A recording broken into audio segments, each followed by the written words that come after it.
Hey everybody, welcome to Worcester Council Theater 3000, brought to you by Craft Tea Kombucha.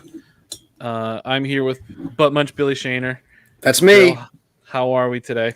Doing great. Just excited for another couple hours of inane political theater that amounts to nothing but boring you out of caring about city politics. And bludgeoning you to death with useless and insane amounts of information. That's what I'm ready for tonight. As always, a great time to just say up top that our views don't necessarily represent those of Craft Tea Kombucha, our wonderful sponsor. We do want to thank Matt for that. It's true. Thank you, Matt. I really appreciate it. Appreciate the sponsorship. Appreciate the kombucha. Appreciate the local homegrown business. Homegrown culture, if you will. It's a little fermentation joke for all you fermentation heads out there. All my fermentation heads out there love a culture joke. Yeah, that's right. That's right. So we have a special edition tonight for the viewing public.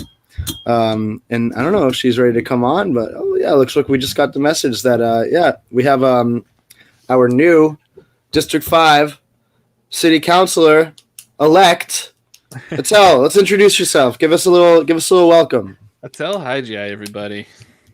Hey, thanks for having me on, guys.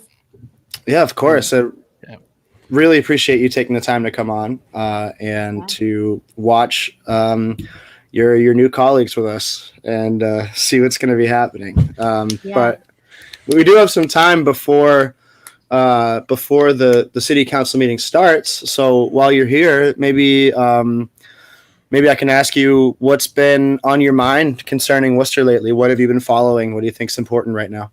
Yeah, I think at the top of my mind has been the ARPA discussion. Mm-hmm. Got millions of dollars coming into the city, and I talked a lot about that in the campaign trail, and obviously working also on the housing side with the Affordable Housing Coalition to try to get 20% of our, that was distracting, 20% of our fine. We try our hardest.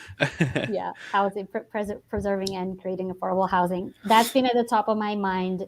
I've been really obviously excited about the WRTA and the suspension of fares for another year. Yeah. Just trying to figure out how do we push that movement forward and convince the WRTA to promote it a little bit more aggressively. Right. So that people know. Be facetious. They did absolutely zero. I think maybe the opposite of what they should do is what happened to you this week, is that they shouldn't delete people's Facebook profiles. Oh yeah, my Facebook got deleted. Yep. Well, why did it get deleted? Somebody reported you?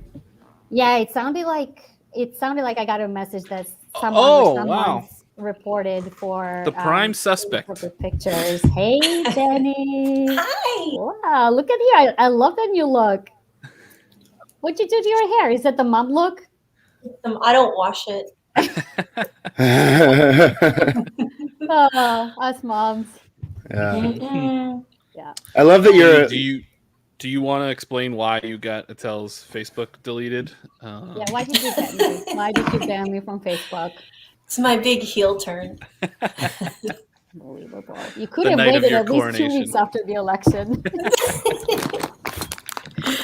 So anyway, I had to create a brand new account. I lost all my pictures, all reflections, anything I had written, in private, stuff like that. So it's oh boy. So, yeah, that really does suck. That is not fun. No. Yeah, you hate to see that. People like to play dirty with Facebook, I guess. Yeah. Reporting people and stuff like that. You just hate to see it. A sign that you're too popular and too powerful. So I hope that's what that means. Yeah, for sure. Jenny, I appreciate that you're joining us with the soft light of only a Christmas tree in the background. I appreciate that. So peaceful here. I know. 'Tis the season. Her landlord doesn't allow her to turn lights on. Trying to save money. We have a lot of kids. Now, Jenny has some news tonight as well. Hopefully I make it on the advisory council tonight. We'll see. Oh, yeah. Jenny is on the agenda, folks. Yep. Over my dead body, I will say. I was gonna go down there and like stare at everybody to make sure they said yes, but then it's just so cold. You should have. They make you stand up in the audience, and the mayor calls your name, and like they give you a little recognition, little applause. Jenny, you have time to man. get down there. Should I go? You have time. Yeah. You don't have time. It starts at 6:30. You got It starts at It's 6:30. plenty of time. It's 17 6:12. minutes. It's 6:12. You want me to go down there in your stead? Yes, can you speak for me? I'm here representing Jenny Pasillo, and I'll give you. I'll like request to make a speech. Yeah, you're like my Paul Heyman, and I'll be yeah. Brock Lesnar. Yeah. The only time I have seen a commission or candidate that has not been approved was David Ford, the Board of Health, and Gaffney held that one up. Oh Really? yeah, right, yeah. Yeah, that was Oh, that was terrible. And his mom was sitting right next to him. She was so proud, and he's like they were talking, and then he had to exit because Gaffney and I think maybe Councilor Lutz too. That's not cool. Man, for a repeat of that tonight. Should we all just get down there? I mean, we have a show, and we actually have a really pretty important guest on tonight. But what if you went down there and requested to speak and shouted us out? And we're like, everyone tune in to twitch.com. Yeah. .tv/Wood Nanny Comedy. Speaking of which, I gotta do that on my social media. Yeah, Jenny, I think it would be a great move personally for you to, just torpedo your chances of actually making it on this committee by giving us a shout out. Why not? Now, Jenny, can you tell us what this thing is and what you're going to do on it? Everyone who wants to be on a board or commission has to go through this commission. So I'm the most powerful person in the city. Mm-hmm. Oh, okay. That's good. Wow. Yeah. Everyone has to go. So you can just say no, not him. I don't like his drip. I can absolutely say that. Wow. Gatekeeping once again, Jenny Pasillo. I like to gatekeep. I'm going to make a wrestling commission for the city. I like that you're going into this trying to be evil, which I think that we need more outward evilness in Worcester politics. Too much of it happens behind the scenes, you know? Yes, yeah. I actually do. Okay, I know you were joking, but I actually do want to pitch that as an idea. What if we just made Worcester the professional wrestling city? That'd be great. It already is. I mean, It it's so much. Yep. It's so much wrapped up in a lot of pro wrestling history. There's great pro wrestling that happens here now. The Odd is going to be available again soon. Jake Sanders, wink, wink. That is very soon. What if we made a push to make Worcester the pro wrestling city, and then we had Jenny kind of spearheading that effort? Jenny said it already is a wrestling city. This is where Mick Foley won his first championship. This is an important. Where Raw ended the Monday Night Wars. It's true. It's unofficially the wrestling city of the country. Unofficially. Unofficially. Wow. People know. Wrestling people know that this is where it's at. Yeah. Mm-hmm. So that's my big push when I run a failed city council campaign in 15 years. The least votes ever that anyone's ever gotten. You never know. Yeah, you don't. I don't know. I think just Google me. I can't win anything ever. Oh no. True. So obviously that's a big agenda item tonight is Jenny's crushing defeat, hopefully. Now I feel bad I'm not there, but nobody shows up anymore. Don't worry, Jenny. Do you want to, Jenny, are you going to call in? This is amazing. I need to see this picture. I'd like to see that picture too. Wow. Jenny, are you going to call in to support yourself, to support your own candidacy? No. I think you should. I think you should. I think you should call in and say, and vote. Speak against yourself. like say a that they meta shouldn't kind of give it thing. to you. Yeah. You don't know what you're getting into. But do you like the job interview thing where you like say like, oh, she's too dedicated, she's too like Too hard caring, a worker. Yeah, she'll do you're too good of a much. job, and she'll She'll work very hard to bring in good people. Cons, Yes. too professional. Too professional. Too Yeah. professional. she has Too too many mom. kids, you know. Too mom, Yeah. too many mom. kids. Too Yeah. too big of a minivan. Yes. Oh yeah. Yes. Which she rode me around on election day. It was very fun. It's so fun. Until you drove with her. Yeah, She's Yeah. a We went crazy everywhere. person behind the wheel. she really is she kept me very calm on election night. It was a special day, so I had to be extra Special day. careful. There Yeah. you go. I appreciate that. She has special cargo. That's right. The most precious. The most Etel. Oh, Jenny, I heard that you hung up on these guys on election night. Oh yeah, that's I true. did. I was On me specifically, honestly. Oh, on you specifically. Yeah. Okay. because I Yeah. couldn't hear anything, so I was like, "Thank you so much. Have a great night." Yeah, and I had asked like, Jenny, describe the mood in the room. She just goes, "Thank you so much. Have a great night. I'll talk to you soon. I'll talk to you soon." I was like, "Okay." I guess Jenny, that's It where- was loud. That's where Jenny's heel turn started. Yep. That was like, I just hate the press. I can't deal. Yeah. She's always talking about the lying press. The lying, The lying fake press. news. the Fake lying news. press, the fake news. Yeah. Apparently, they're also responsible for people not coming out on an election. Oh yeah. Yes, Yeah. they are. Remember that? Remember that? Mhm. Yeah. I was Yeah. speechless. I had no words. Are you gonna hang up on us tonight? I just hang up right now. No, we got to watch the results together. Yeah. Yeah. They can't Yeah, say that's- No, they I can't say mean, no. Who's going to we'll say find out. no? Who have you made mad lately, Jenny? I mean, I hope nobody. the mayor. I don't know. This citizen advisory council can get kind of contentious. Mhm. I don't know if anybody remembers. This is reaching way back, and it was only because I was so much a part of it.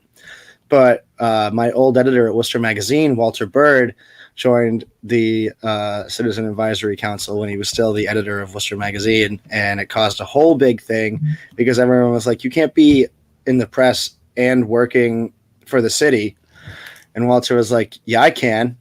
And everyone was like, "Well, that's kind of like a conflict of interest, right?" And he was like, "No, it's not." And now he works for the city, so That's Birdman for you. that's the Birdman. Yeah. Yep, I served with Walter. I remember that. Oh, you were on it at that time, yeah. Bird. You Yeah, and so- Birdman? Yep, we sat next to each other. I'm so sorry. Did he chug Diet Coke the whole time? Yeah, he must have had. Did he show up with a 12 pack? Because that's what he would do at work. He would show up with and just throw a 12 pack of Diet Coke, like the sleeves, like this. He'd just throw a sleeve in the fridge. No, we're a very serious group of people. We don't tolerate that kind of Diet Coke stuff. Nope, not that. So be prepared, Jenny. That's a very serious group. Oh yeah. That's going to be Right. fun. And then Yeah. we can all get on it and we can all get on boards and commissions. Oh Yeah. Wait, can we demonstrate some like we'll do a fake crony capitalism thing where you appoint me to something that I'm entirely unqualified for. Yes.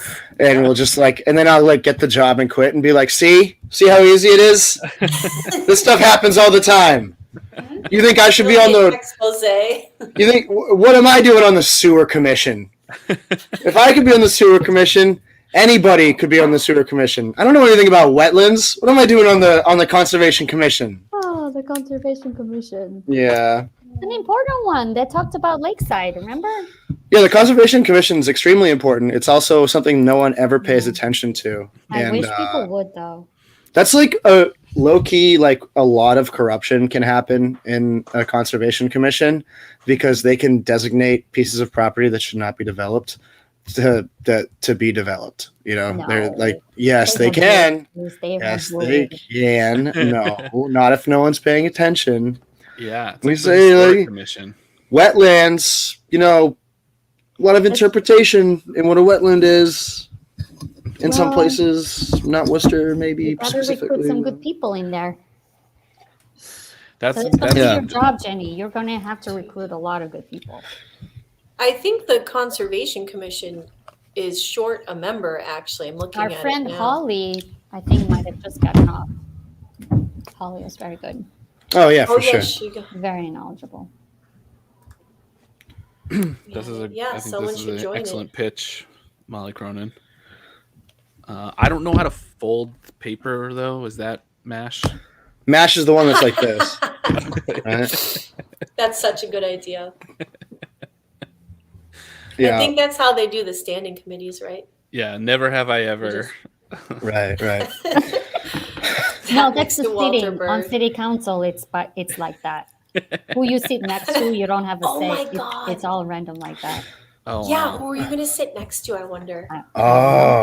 I don't know. It's all random. Yeah. That's going to be so crazy. It's completely random? Yeah, it's in the charter. Yeah, okay. They just assign a number to anybody, and then they just pick and see. Yeah. Okay, where are you hoping to sit, though? Yeah, what's your dream spot? Who are you in between? My dream spot? I would like to make eye contact with two, so I want two to be on the other side. Okay. I love that. There's two rows there, so you're gonna be. Yeah. I wouldn't mind sitting next to Donna. I was gonna say that'd be good. Oh, can I just put a disclaimer out there? So this Sunday was Albanian Independence Day, 109 years free of Ottoman occupation. Right. I couldn't make the flag ceremony that Donna organized, and somebody was very, very upset on Facebook. So I just want to make clear, I was just taking my mom and my older son for a little getaway, celebrate my dad's birthday. So I wasn't there because I don't like Donna.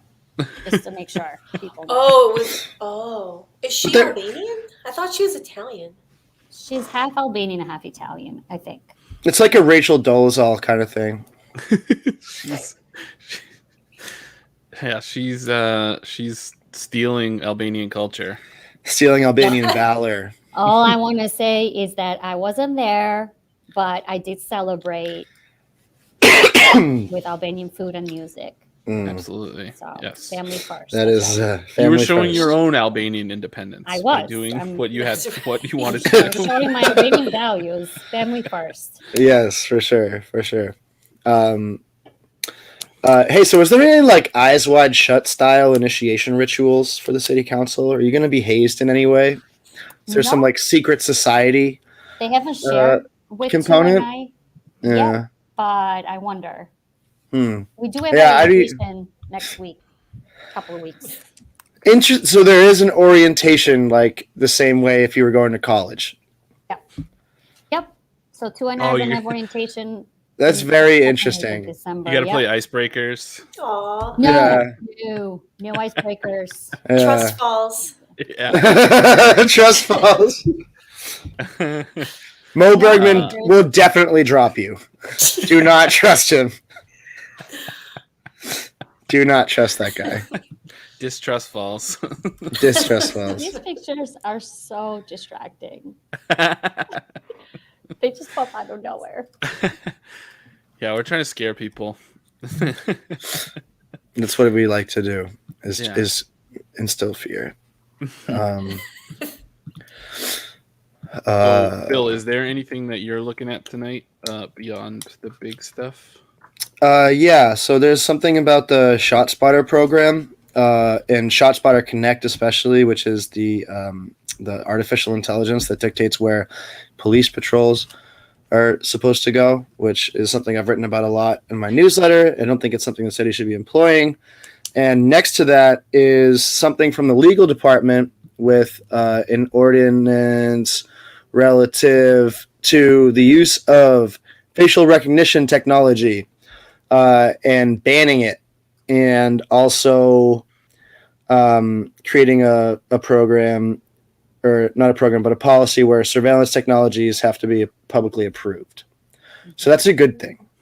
And I think that the conversation around that good thing is going to be interesting That one is 913A. With exceptions. I think the chief of police can ask for an exemption for like 30 days. Yeah. For an emergency. Right. But like emergency surveillance technology is like bad. Yeah. We have technically. I thought it was 30 days, but I could be wrong. And we technically been in a state of emergency since 9/11, like the continuation of government, But anyway, so that is a thing that's of note. The ShotSpotter update isn't all that interesting, but it is.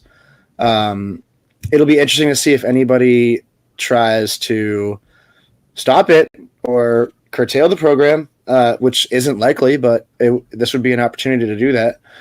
I don't think it's going to happen. But the big thing tonight is tax rate here, and I've been thinking about the tax rate debate all day. And as Brendan was saying last week, very astutely, that it's like kind of like misdirection.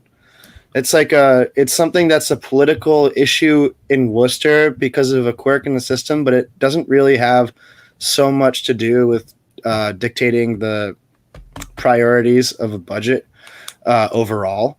It's like the city council should be setting budget priorities, but instead it gets mired in this political debate over what number to use for what type of property, and the policy decisions as to what departments get what funding is left for the city manager's office to do quietly.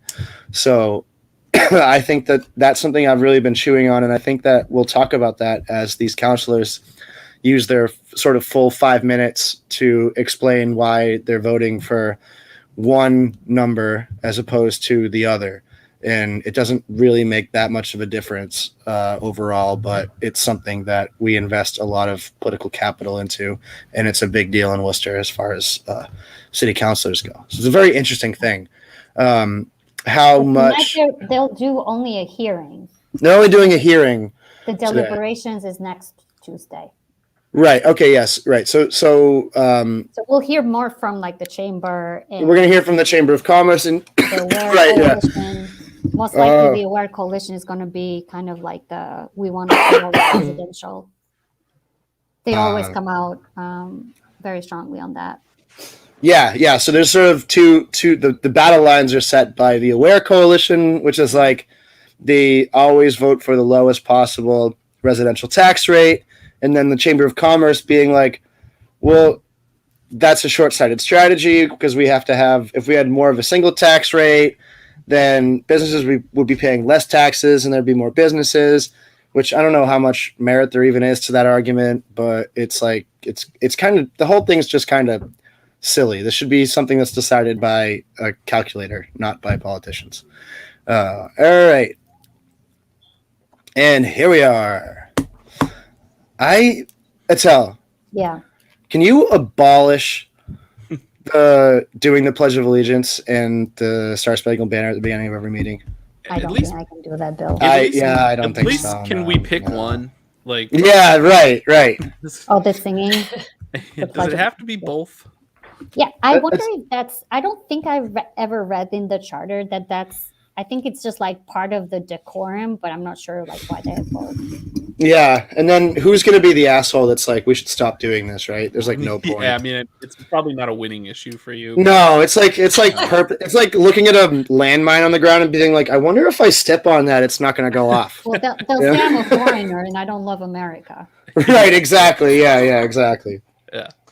But can I just add something to the just from like the perspective of running for office? Like the tax rate never, I would say in both elections, came very, very rarely did I have somebody on the door saying, hey, it's mostly like, came mostly from folks who are really tuned in to the text discussion. The regular voter was like, I just want to know that you're going to respond to my call. Are you going to fix my pothole? Yeah. Like very rarely do people are like, I'm not going to vote for you because you stand like somewhere, I had one guy who said to me, well, I just wanted you to know that taxes that we pay pay for my street and the police and the fire. So like, make sure like we have the appropriate amount of money to pay for those services.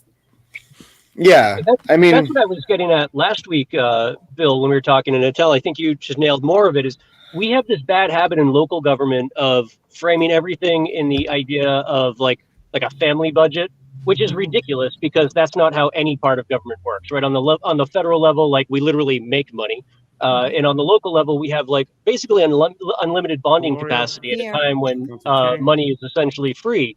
But we set up this fake argument that because we set our tax rate first, that's all we have access to for capital. When if we did it the other direction and set our budget priorities, as Bill said, first, and then followed that with a conversation about taxes, people would actually have a sense of what things really cost relative to their time here in the city. And I can't for the life of me figure out why we set up that weird false dichotomy, other than, it's probably anything more confusing than that is above the pay grade of most of our elected officials. Yeah, I'm not sure why that discussion has always been had like that, but it's very, very strange. Yeah, and I think your average person is going to read someone saying vote for the lowest residential tax rate as just being like, oh, they want to keep taxes low. They don't really know what that means, right? Right. And it's sort of like the public understanding is divorced from what it actually accomplishes and what you say when you say, I'm going to vote for the lowest residential tax rate, what that means to the average voter. And it takes away from like talking about real things like, all right, well, let's talk about how much does it cost a business to take out a license? How easy is it for a business to keep their utility costs low? Like that just makes all the discussion to go like it just doesn't work. Because Right. people are fixated on either your business, pro-business, or your anti-business. Oh, who's getting the key? We missed it. Where's my damn key? I bought mine on eBay. Is that Tom Matthews? No. They'd never give him one. I don't know. Oh, wow. There's a lot of people. Well, who's there? Oh my God, I'm sorry. I gotta start muting my mic. I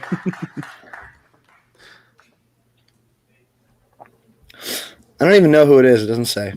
Oh well. Colin's mom up there. He did college in 3 years just for you, I heard. So perfect. Oh. She'll be very proud. Was that So, thank you for Colin coming. Mulvey? Appreciate it.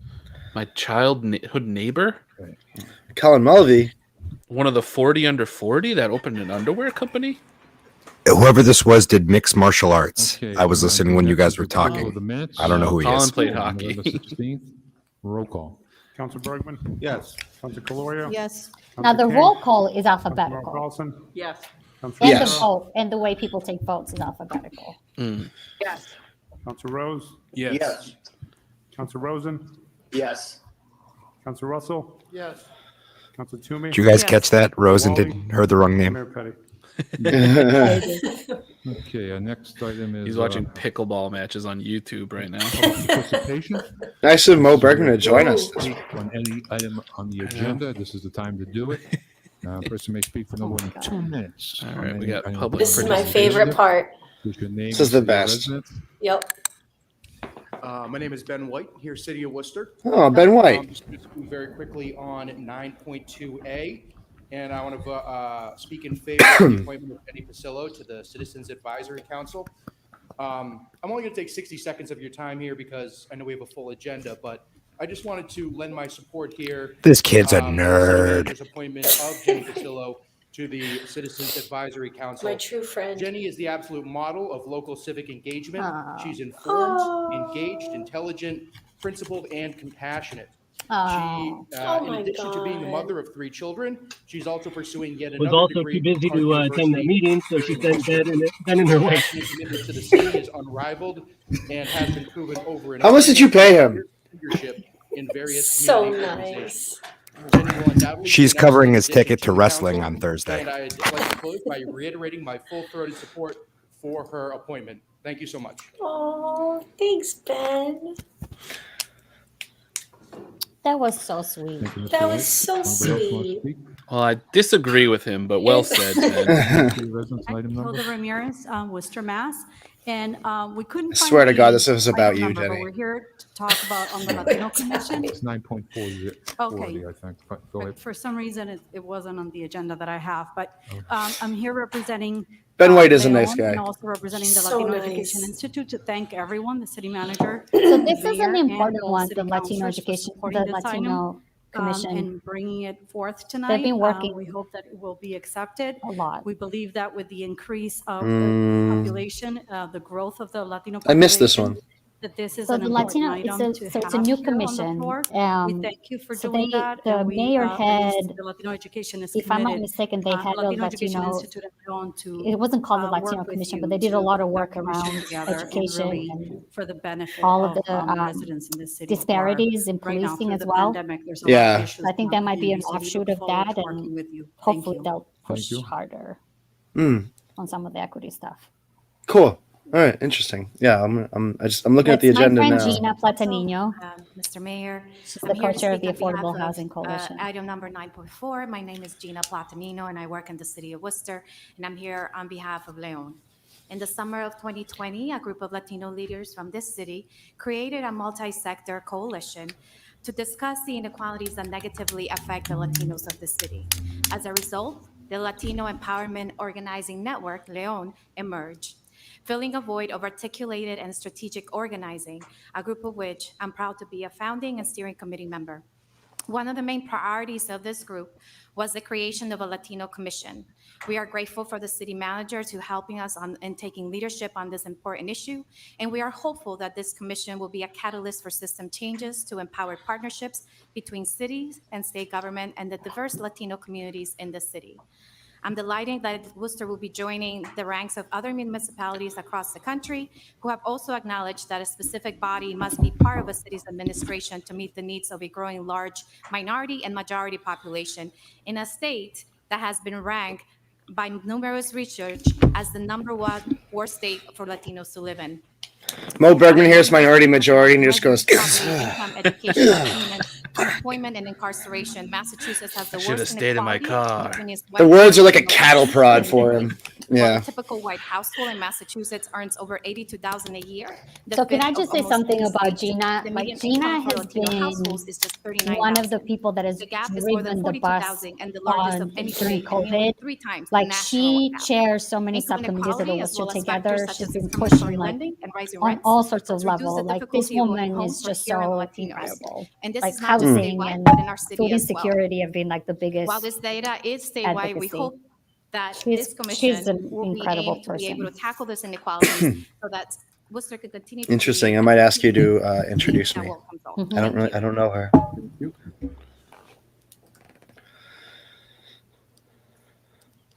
Coach Pedraja. Good evening, and commissioners and Mr. Mayor. Luis Pedraja, resident of Worcester, and I'm also here representing Leon, the Latino Empowerment Organization. Yeah, I totally missed this agenda item. I got to read up on this.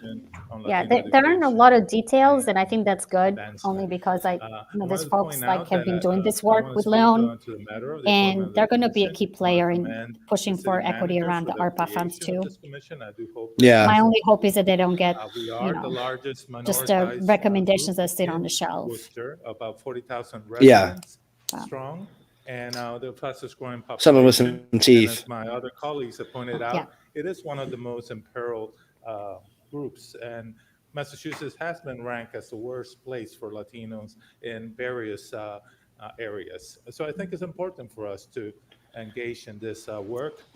The other thing I want to point out is that the Mayoral Commission also recommended the creation. And I mean, we do have a problem with this in Worcester. I don't know if you guys remember the whole thing between the Latino advocacy groups and Superintendent Bianya over racism in the public schools, but didn't go very well, you know. So we got a long way to go in this city as it comes to that kind of stuff. I think they should fire her. Yeah, me too. Yeah. Well, they kind of did. She got half fired. It has also been a situation Fired-ish. where we have Yeah. lost a lot of the Black and Latino males from attending college. And this is a nationwide phenomenon.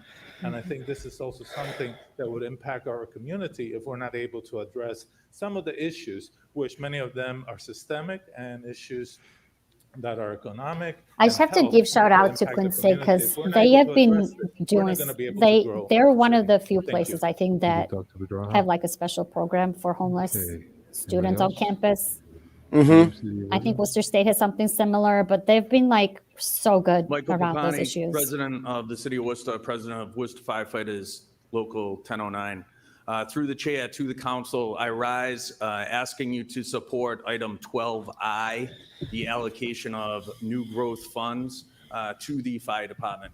I've been before you in the past after tragedy, looking for answers. We supported the city in having an independent study of the fire department. That study said that the department needed to move forward. It needed to have some changes. We support the changes. We have worked with the administration, the fire chief, and have looked to make the advances that a developing department needs in a developing city like this. And we ask that you support item 12I, which is a pragmatic use of these funds and gets us moving in a forward direction so that we can provide the fire service that this city needs with an extra level of safety for our firefighters. You've committed to us before. You'll give the chief the resources that he needs to move us forward. This is certainly a way that we can do exactly that. Thank you.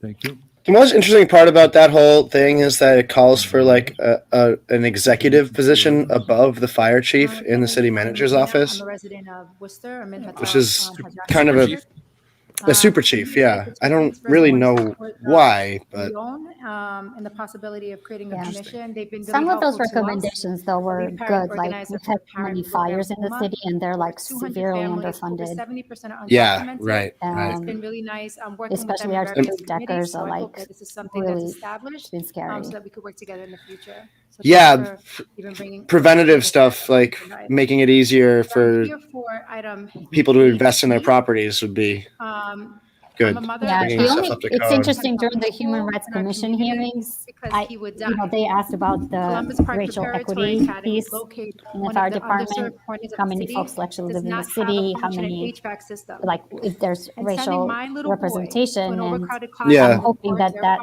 that obviously these recommendations weren't around that, but they should be though. The defunct HVAC They system should at Columbus have. Park preparatory Yeah, because the fire department's one of the worst departments, right? In that I regard. think as compared to the Worcester Police Department, they have less people live in the city. The state's Yeah, air quality assessment of the school conducted in 2019 found that several areas of Columbus Park had high carbon dioxide Yeah, I'm levels. trying to think if I primarily have due ever to known a firefighter inadequate that has actually ventilation. lived in Worcester. At the time, Brian Allen, the district's chief think financial of and any. operations officer, said that the latter solution will You just need have to be national Irish. Doesn't matter where you live. coordinate to be considered as part True. of the overall facilities master plan. I mean, I guess So my here we biggest are, thing would be like years later, not necessarily in the preventing middle of people the from living world's outside of worst, Worcester. It's just we deadliest should have airborne zero health crisis Auburn of our time, residents and as still, firefighters in there Worcester. are no I think plans that to should be our replace line. the HVAC Yeah. system at Columbus That's Park reasonable. Preparatory Can I Academy. just say something about what The Nelly's city of talking about? Worcester Because is this is like receiving steps away from my $140 house. million She's talking about the ARPA HVAC COVID relief system funds at the intended for Columbus inner-city and BIPOC Elementary communities School. affected by COVID-19. What makes me I'm upset asking that about Worcester like the way the allocate city $3.5 council million usually to deals with renovate the school the stuff HVAC is like they system at should Columbus Park fund Preparatory schools with a Academy. capital budget, That which is my the only son purview and we other really have. people's children Mhm. are not playing Russian And roulette people in these talk about schools. like what Nelly's 2 talking weeks about is ago, very valid. The HVAC the system in Worcester that Arts school like Council is received a old, but like we have $250,000 also grant many from of the other schools National that Endowment for city the Arts council as could part play of a the bigger American role with a Rescue. capital budget so that we can, the kids can go to like The city healthy manager schools and at Augusta buildings. said this grant is critical in helping our arts community continue to recover from the lasting impact of the COVID-19 pandemic. Therefore, I'm here to say, Mr. City Manager, a new HVAC system is critical. I watched Community one of the impacts of COVID-19 pandemic. public information sessions on moving to a district-based school committee. And while I have some thoughts on that I'm not ready to articulate, I think Jordan Berg Powers was there and made a great point that as it stands right now, the middle and elementary school level the state of disrepair that those school buildings are in parts of the city that are not like centers of white people and wealth is insane. Like we've done a lot of work with the high schools, but a lot of the middle and elementary schools are in really, really rough shape. Really rough shape. Yep. Like during the heat waves, we had to pull the kids out because the teachers were like, "We can't keep your kids cool in the house, like in the schools."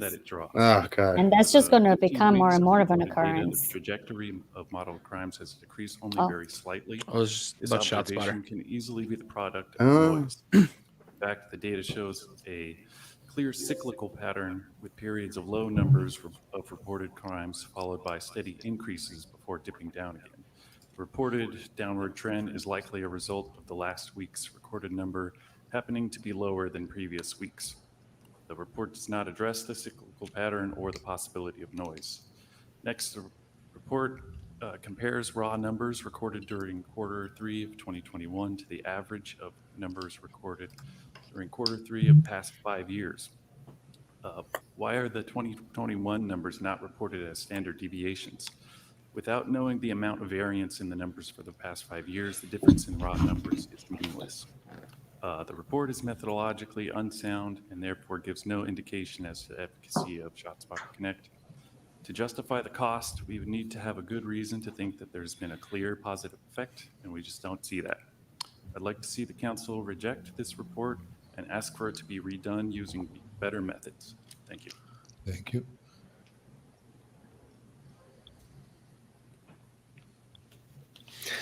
Thank you. We're going to do that at all. Thank you. We're literally going to throw that right in the trash. Thank you. Anything that involves ShotSpotter. Oh man, I hate these guys. Guns off the street. Simple. Thank you. Oh, wow. Okay. Brilliant counterpoint. People who are online. The ShotSpotter thing is so frustrating. If you're on the phone, can you please say your name and city of residence? Cars backfiring, fireworks. Please say your name and city of residence if you're on the phone. Hello, my name is Casey Burns. My city of residence is Worcester, Massachusetts. I'm the director of the Coalition for a Healthy Greater Worcester. I am also the co-chair of the Mayor's Task Force on Food Security and the acting manager of the Worcester Food Policy Council. And I'm here to speak on behalf of item number 9.4B about the community listening sessions for the ARPA funding. Wanted to just appreciate and say thank you for sharing the report ahead of time on the results of the listening sessions and all the work that went to compiling all of that feedback and the recognition of the layers of support that were submitted via various coalitions.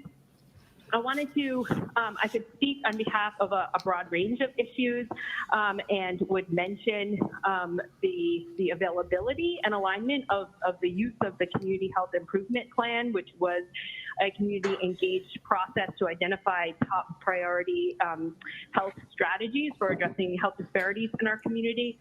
But I also want to speak specifically on food security initiatives and just speak to the incredible equitably driven hard work that was done by so many agencies through the pandemic. Just to name a few, the Regional Environmental Council, Friendly House, Maine South Business Association, Maine South CDC, Catholic Charities, Puma, Muslim Community Link, Worcester County Food Bank, Central West Justice Center, Legendary Legacies, Pernay, MOAD, and Southeast. Jenny, what's the move if you don't get on? I want to mention that what are you gonna do? You're gonna go are you gonna go down there and just like cause a scene and get kicked out? Community members. Yes. And That's sick. I'm gonna take out my earpods, and then in like 20 minutes, you'll hear like a commotion. I will riot. Yes. Jenny loses, we riot. Yeah, can we bring the kids? I'll definitely bring the kids. All right. They love Leave Clementine there. Yeah, Clementine will cause some trouble. She's a psycho. She's mad at Bryan right now. And they did this collaboratively. I mean, she's right to be mad in theory, because if I did have a birthday party, I would not invite her. But I didn't have a birthday party, so I couldn't not invite her. So I don't think it's fair to throw that accusation. She's convinced that because he had a birthday, hi Clementine, party, and that have she really wasn't formed invited, so incredible she's like collaborations, pissed. and I would just invite you and So make can I sure that just add a citymakers quick note use to these this, collaborative to bodies, such as Casey's, the who mayor's is task force on also food an incredible security and the worker. Worcester Food So what she's Policy talking Council, about is the fact that, so the city prioritizing how we recommended utilize the funds some to millions of address dollars critical to needs in go our towards community. what's called the Thank you. Food Hub, Thank you, which is like Casey. a project of the Chamber of Commerce started. It's a good project. It's incubating for like local restaurants. But what she's saying is that we already set up a really good system during the pandemic to support food insecure families, and we should actually put some ARPA money into supporting those grassroots efforts. Which is frustrating to me that like the first recommendation that made it is something that nobody talked to these folks about, right? Like, hey, how did you all take care of people during the pandemic? Right. Thank you so It's really much frustrating. for, like the whole ARPA process has President been Worcester. incredibly frustrating to me. I'm the coalition It's coordinator extremely with the Community frustrating. Connections Coalition of Uh, Viewing and affiliate of Seven Hills. We're very grateful for your putting out the ARPA report ahead of time. And I don't remember the exact item number, but just wanted to speak about a survey that we did of Worcester families, low-income families, and that the top needs that they mentioned were housing, childcare, and after-school program, and also food insecurity and domestic violence. So we just want to make sure, and I see that childcare was prioritized in the report, but childcare in particular and after-school care is a really top priority for Worcester families, many of whom could not get to the listening sessions. So we just thank you for your kind consideration of those needs. Thank you. So what's on the agenda today is not the recommendations. I think those are coming. Those were just the analysis, what came out of the community input sessions. Right. Which That's how I is read not it. surprising. It's like, of course, housing and homelessness are at the top, and then you got, sewer, infrastructure. Deborah Gonzalez, and we try to mute Deborah now. Hi, Clementine. Hi, Clementine. Not hearing from Deborah. Hello, I'm here. Hey, Deborah, just your name and say your residence and item number. Yes, this is Deborah Gonzalez, resident of Worcester. I am talking here on behalf of item 9.4, I believe A, which relates to the establishment of the Commission for Latino issues. I just want to support this item as a citizen of the city for over 20 years, and as a witness of the importance of addressing the gaps that are affecting our community. I hope that you take into consideration the points that Hilda and Dr. Pedraja brought to the board, as well as Gina Platanino, and I thank you for your consideration. Thank you. Next speaker I can identify Mr. Mayor is Emiliano Falcone. I'm going to try to unmute Emiliano now. Emiliano, can you hear us? Yes, I can hear you. Can you hear me? We can. Go ahead. Yeah, I know. I just wanted to hear the meeting. I don't want to participate, but I couldn't do it through the WebEx app. That's what I called. Sorry about that. That's okay. Thank you. Thank you. Next speaker is Esmeralda Pena. I'm going to try to unmute Esmeralda now. Esmeralda, Hello, everyone. Can you guys hear me? Yes, we can. Go ahead. It's your name. Great, thank you. I want to mention about Christian churches in the community. I would like to advocate for them to see if they can get direct funding for they to use to benefit their own members and also the community, because most of them run only on their own offerings, what the people give to them, donations, small donations, and they have so much potential to things that they already do and work that is not recognized, that is not out there. So to see if you guys can keep an eye on those. Thank you so much. That's an interesting one. Next speaker can identify is Gladys Rodriguez Parker. I'm going to try to mute I Gladys think now. what I heard can you is hear us? that she was looking for ARPA can hear funds you. to Can you hear support. me? We can. Go ahead. Yeah. for can't. churches, I've I been mean, watching, and I thank the council. that's Yeah. illegal, I think. You know, but- COVID-19 has impacted Latino communities disproportionately. The creation of a citywide Latino Commission is a direct result of the inequalities that the pandemic highlighted. Worcester committed itself to diversity, equity, and inclusion. And this commission will go a long way towards the fulfillment of those ideals. I congratulate the folks that spoke on behalf of this commission, and I look forward to the commission being voted on. Thank you. Thank you. Mr. Mayor, the next speaker identified as Jasmine from the Kiva Center. Jasmine, I'm trying to unmute you now. Jasmine, can you hear us? Okay, for some reason, I'm not able to unmute Jasmine. The next speaker is Juji Diamondstone. I'm going to try to unmute Juji now. Is Diamondstone? Nico fumbling over that name. Always. Juju. I'm going to try to unmute Kathleen now. Kathleen, can you hear us? But he'll say my name right. Okay, not hearing from. Because he knows you're going to get him shit for it if he doesn't. Yep. I'm going to try to unmute Margaret now. Also, real glass house there, not pronouncing names right. What's it? Margaret, can you speak up? We can't hear you. Can you speak up? Okay, try. Is this better? It is. Thank you. Okay, so I signed on to speak to item 913A, but I would like to first say something about 8E. I want to support what Ms. Medina was asking for. I've spent a lot of time seeing what kind of devastating effects there are of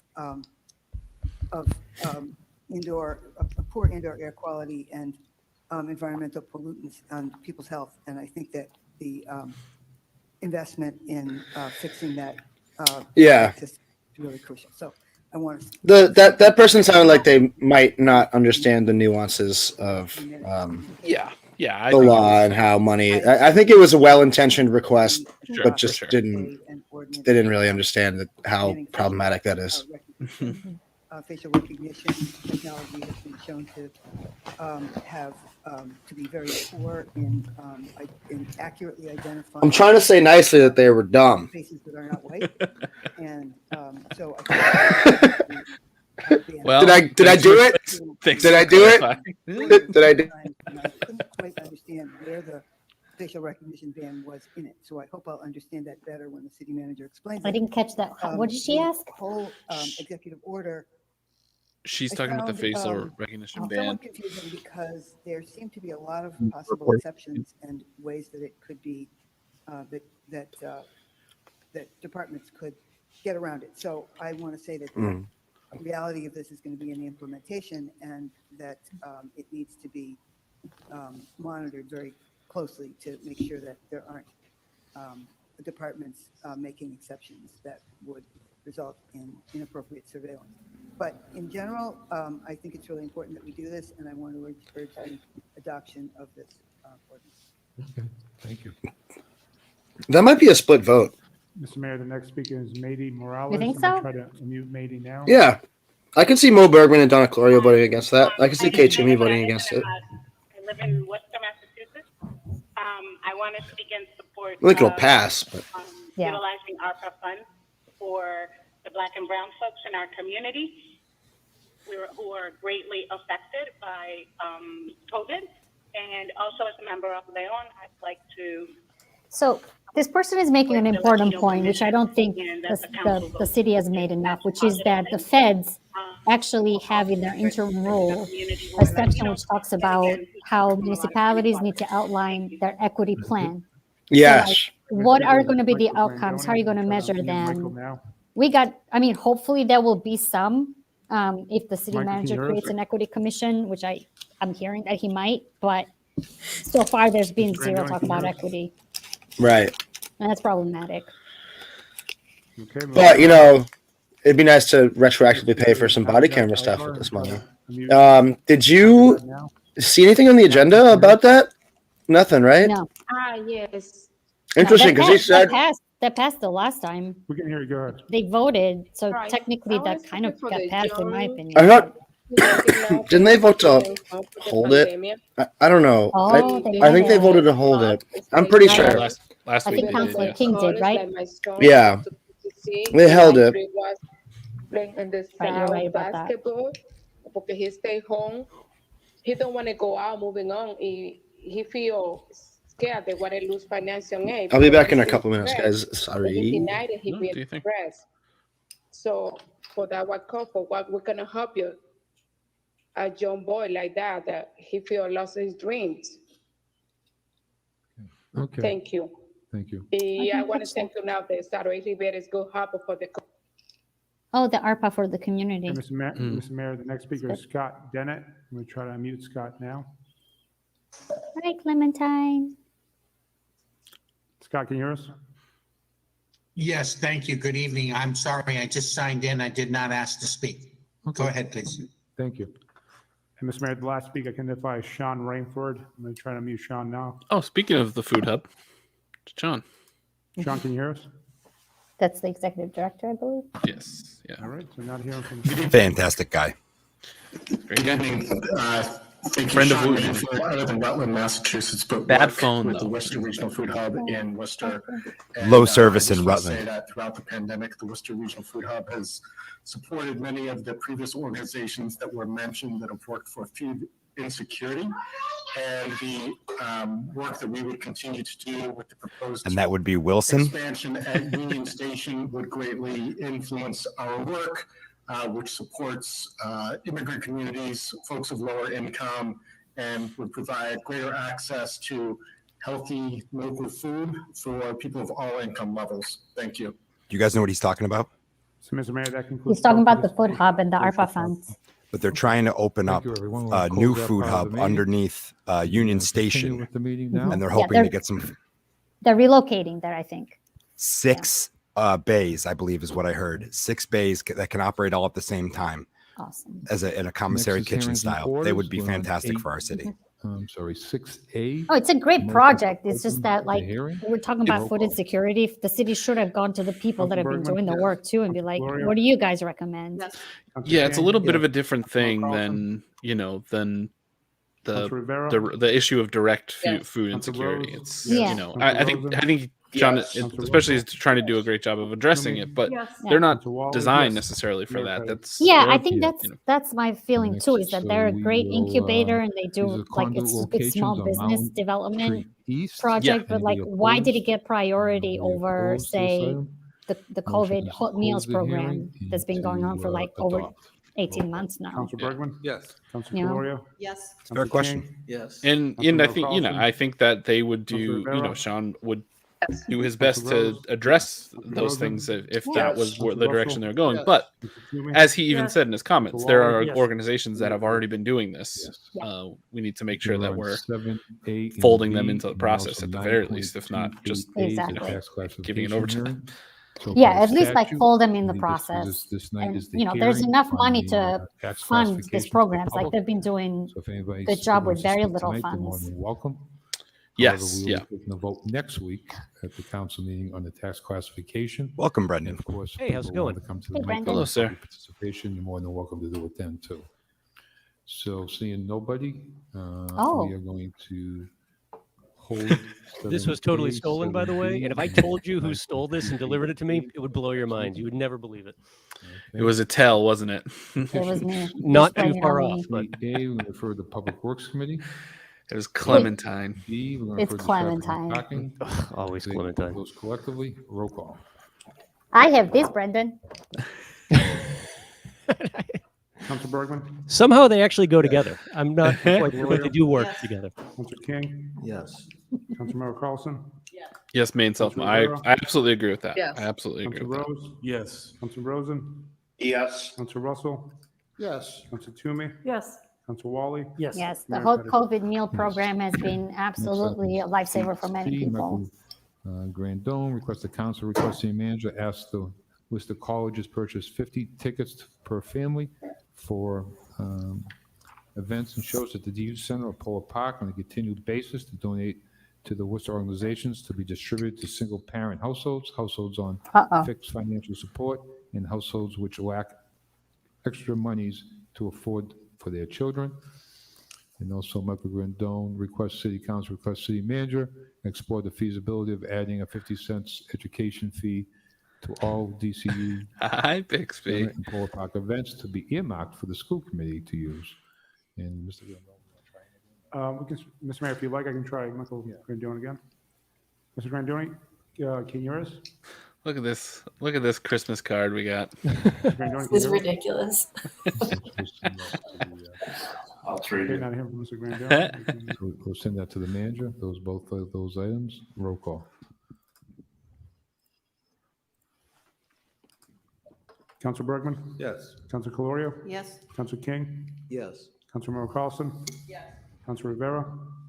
Yes. Councilor Rose? Yes. Councilor Rosen? Back in. Where are we at? Councilor Toomey? Yes. They are. Well, we were looking at Jenny's kids for a while. Yes. Next is David. Hi.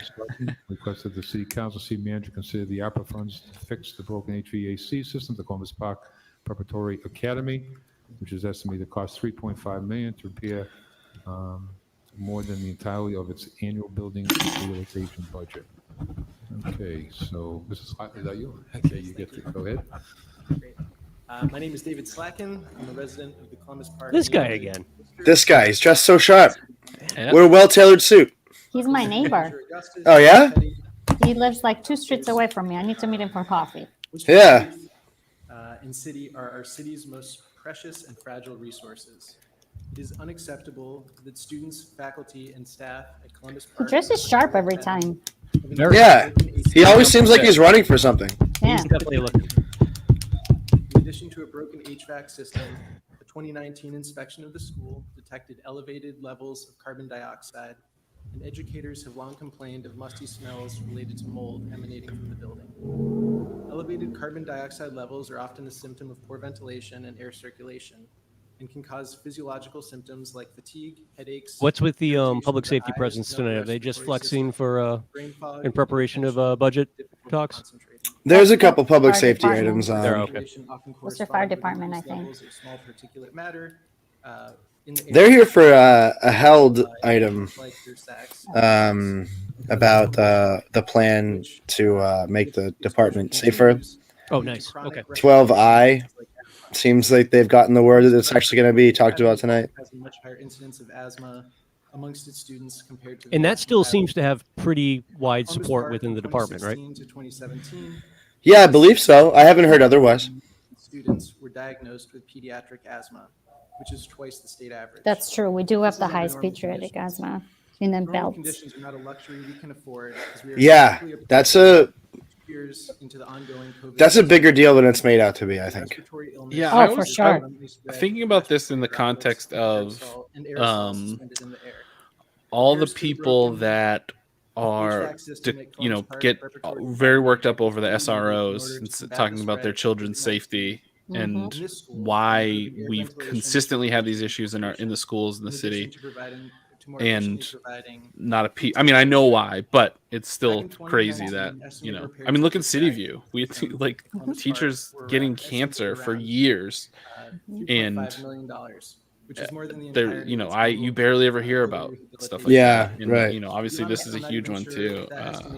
Yeah, the deferred maintenance on our schools is not a joke. But again, like city councilors could vote for a higher capital budget that would address some of those issues, and they don't. And then they complain, and it's like you can't have it both ways. It's wild to Etel, because I mean, I worked at the Mass School Building Authority for a number of years, and that's literally the first thing they look at when a project is presented to them is the expenditures the city makes for maintenance. And and you can tell from looking at a budget whether or not the city tried to make up, say, like the 5 years before they submit an application for that maintenance. And Worcester, unfortunately, historically is one of those cities where maintenance budgets are the first things to get cut. And it's the easiest way to avoid problems like this gentleman is discussing now is if you have a professional maintenance staff that is constantly in a building, even at the off season, and can see problems as they're arising. Yeah, 100%. To some of the most vulnerable and marginalized communities in Worcester.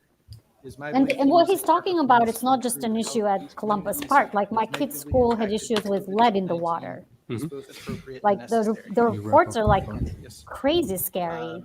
School Mm. infrastructure. And for those listening at home, lead is actually bad for children. It's Yeah, you want your kids like your gas, Park unleaded. Street, Elm Park, Goddard Hills, Daphne Street, Lincoln Street, Sullivan Middle School. Yes, I'd like 4 unleaded kids, please. Park, according to a 2019 article. It'd be great if my kids could graduate and not be lead poisoned. Yeah, Mhm. that would be That'd huge. good accomplishment. All set? I'm sure you'll hear more about community input from the ARPA listening session later this evening. Anyone else gonna wrap it up? But I can't think of communities more negative. Roll call. Jenny, you should recruit this guy for one of your commissions. Voiceless in this process. Who is this man? David Slatkin. Thank you very much. Thank you very much for your time. Wow, he's a go-getter, huh? Okay, I think that for a separate point, I want. What are we putting him at? I'm putting over under 22 years old. City manager, ask them for. Yeah. Yeah. No. I know we put Maybe 25. I would say 25, 26. portable machines. All right, maybe I don't know if Doug's on tonight, but maybe we can get a line on this. A couple of years ago that we put in. Doug would know. Doug would know. So we know. We'll have him do some odds for us. We'll start a book on it. All right. Yeah, that's a. You know what would bring more people into the political office is gambling. Mr. Chairman. All right. Well, that's Certainly fine. appreciate 30. 30. Okay. Support using ARPA funds. Unless you're trying to juke the numbers, troubler. The broken system at Columbus Park. I think that what we heard tonight was the fact that the population there is predominantly BIPOC children from families who have been disenfranchised. And that's exactly what the ARPA funds are intended to address as a priority. In addition to that, I just had a question. I know that we're looking to send this to the school committee, I guess, and then back to the city manager. I know we also have a committee, education committee here on city council. So if the chair yourself feels it's appropriate, perhaps we'll go there as well. My question is with regards to overall responsibility for these facilities. It's my understanding that's school side. So if I could just have a clarification through the chair to the administration around responsibilities as it relates to our schools. I know we fund our schools. South Mom is right. We have schools that are coming on board, South, Doherty, and hopefully Burncoat to follow in East Middle and whatnot. But what exactly is the layers of responsibility here? Mr. Manager. Through you, Mr. Chairman, to the councilor. Certainly the city appropriates to the school department operational dollars as well as capital dollars to support the buildings and the equipment in the Worcester Public Schools. We also partner with the MSBA, which we have done very aggressively. As you mentioned, 2 high schools. No, I'm sorry. That doesn't count. Like, they cannot take the building of the schools and equal and whatever that word is. Yeah, equate it to backlog maintenance. Yeah. No, that's a ridiculous line that they have been playing for so long. It's ridiculous. If you take the average age of schools in Worcester, they just bumped it up by a considerable amount. That's just silly. Building a new school. What the manager is saying is actually that the MSBA frowns upon that heavily. It's when they build a school now, they expect the minimum expected lifetime is 50 years. And they expect that building at the end of 50 years to be in as good condition as it was when they contributed to the city the funds necessary for construction. And we've been very aggressive. 50 years, you said, Brendan? 50 years is what they, and that's today because building has changed. We do have a lot of older stock that is older than that, but it's the building techniques were different, the materials were different, and a lot of those older schools, you'd have a hard time knocking them down. So it makes sense to continue using them, but they require a lot of maintenance and a lot of updating of secondary materials in the schools. It was a couple of years ago, we started having a big problem with mastics that were used back in the 50s and 60s that contain PCBs and can be problematic over time. But that can also be remediated and keep the existing structure intact. But specifically what you addressed and what the manager said, that's just incorrect. Like, we don't use MSBA or state dollars to make up for shortcomings on the local side. which But is they, just as a basic matter maintenance. as a matter of rhetoric, they use that a lot, Yes. and incorrectly, to say, "Oh, but we're doing enough for the schools. We're building 2 new schools." Like, there's 2 different processes completely. They're completely different. Yes, it's one is a luxury that we have because we live in a wealthy state that is well funded and has great bonding capacity, and that's why the MSBA exists.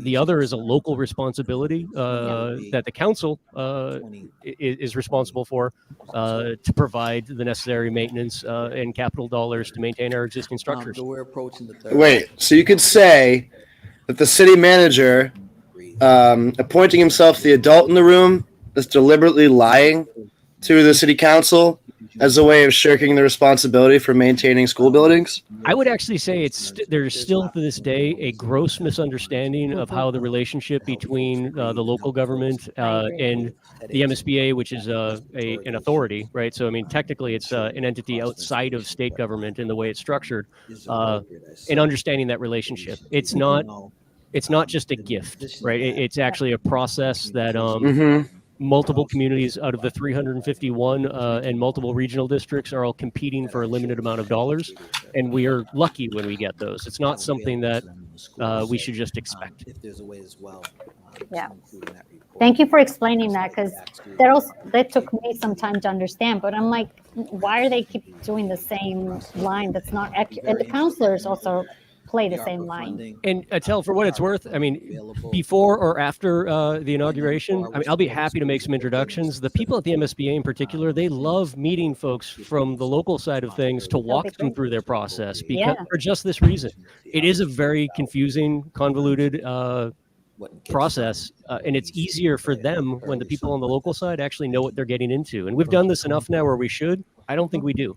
Thank you, Mr. Chair. I agree. I'm I'll take you up on actually that. looking at a report from the Worcester Public Schools website dated January 31st, 2021, specifically regarding ventilation assessment and COVID-19 mitigation strategies.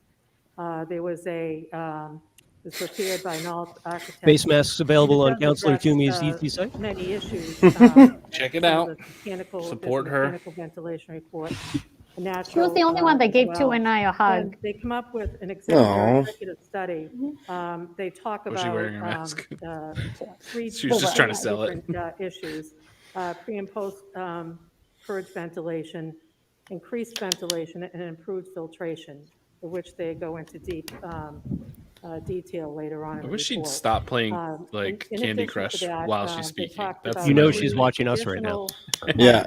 Our biggest that fan, would Kate abate Toomey. Some of the air quality. Wait, what happened to Jenny's appointment? And one would be. We're still on 8. We're still in the 8s.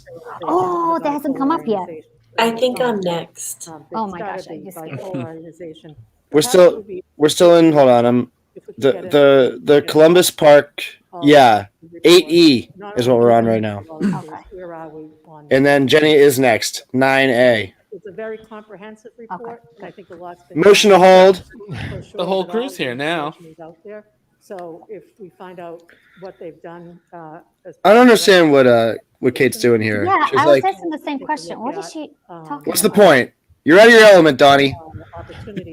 She's just like, oh, the city has written a report on deferred maintenance. And she's just reading off the report. It's like, yeah. Council Wally. Thank you, Mr. Mayor. I'm not going to add anything new. I was just going to ask for the reports to come to council. good. and for a detailed update as to what has been done. I think it's already been asked. Thank you. Okay, anybody else? Council Bergman? Oh, here we go. Thank you, Mr. Chairman. As was mentioned earlier by Councilor King, I do think there's some value.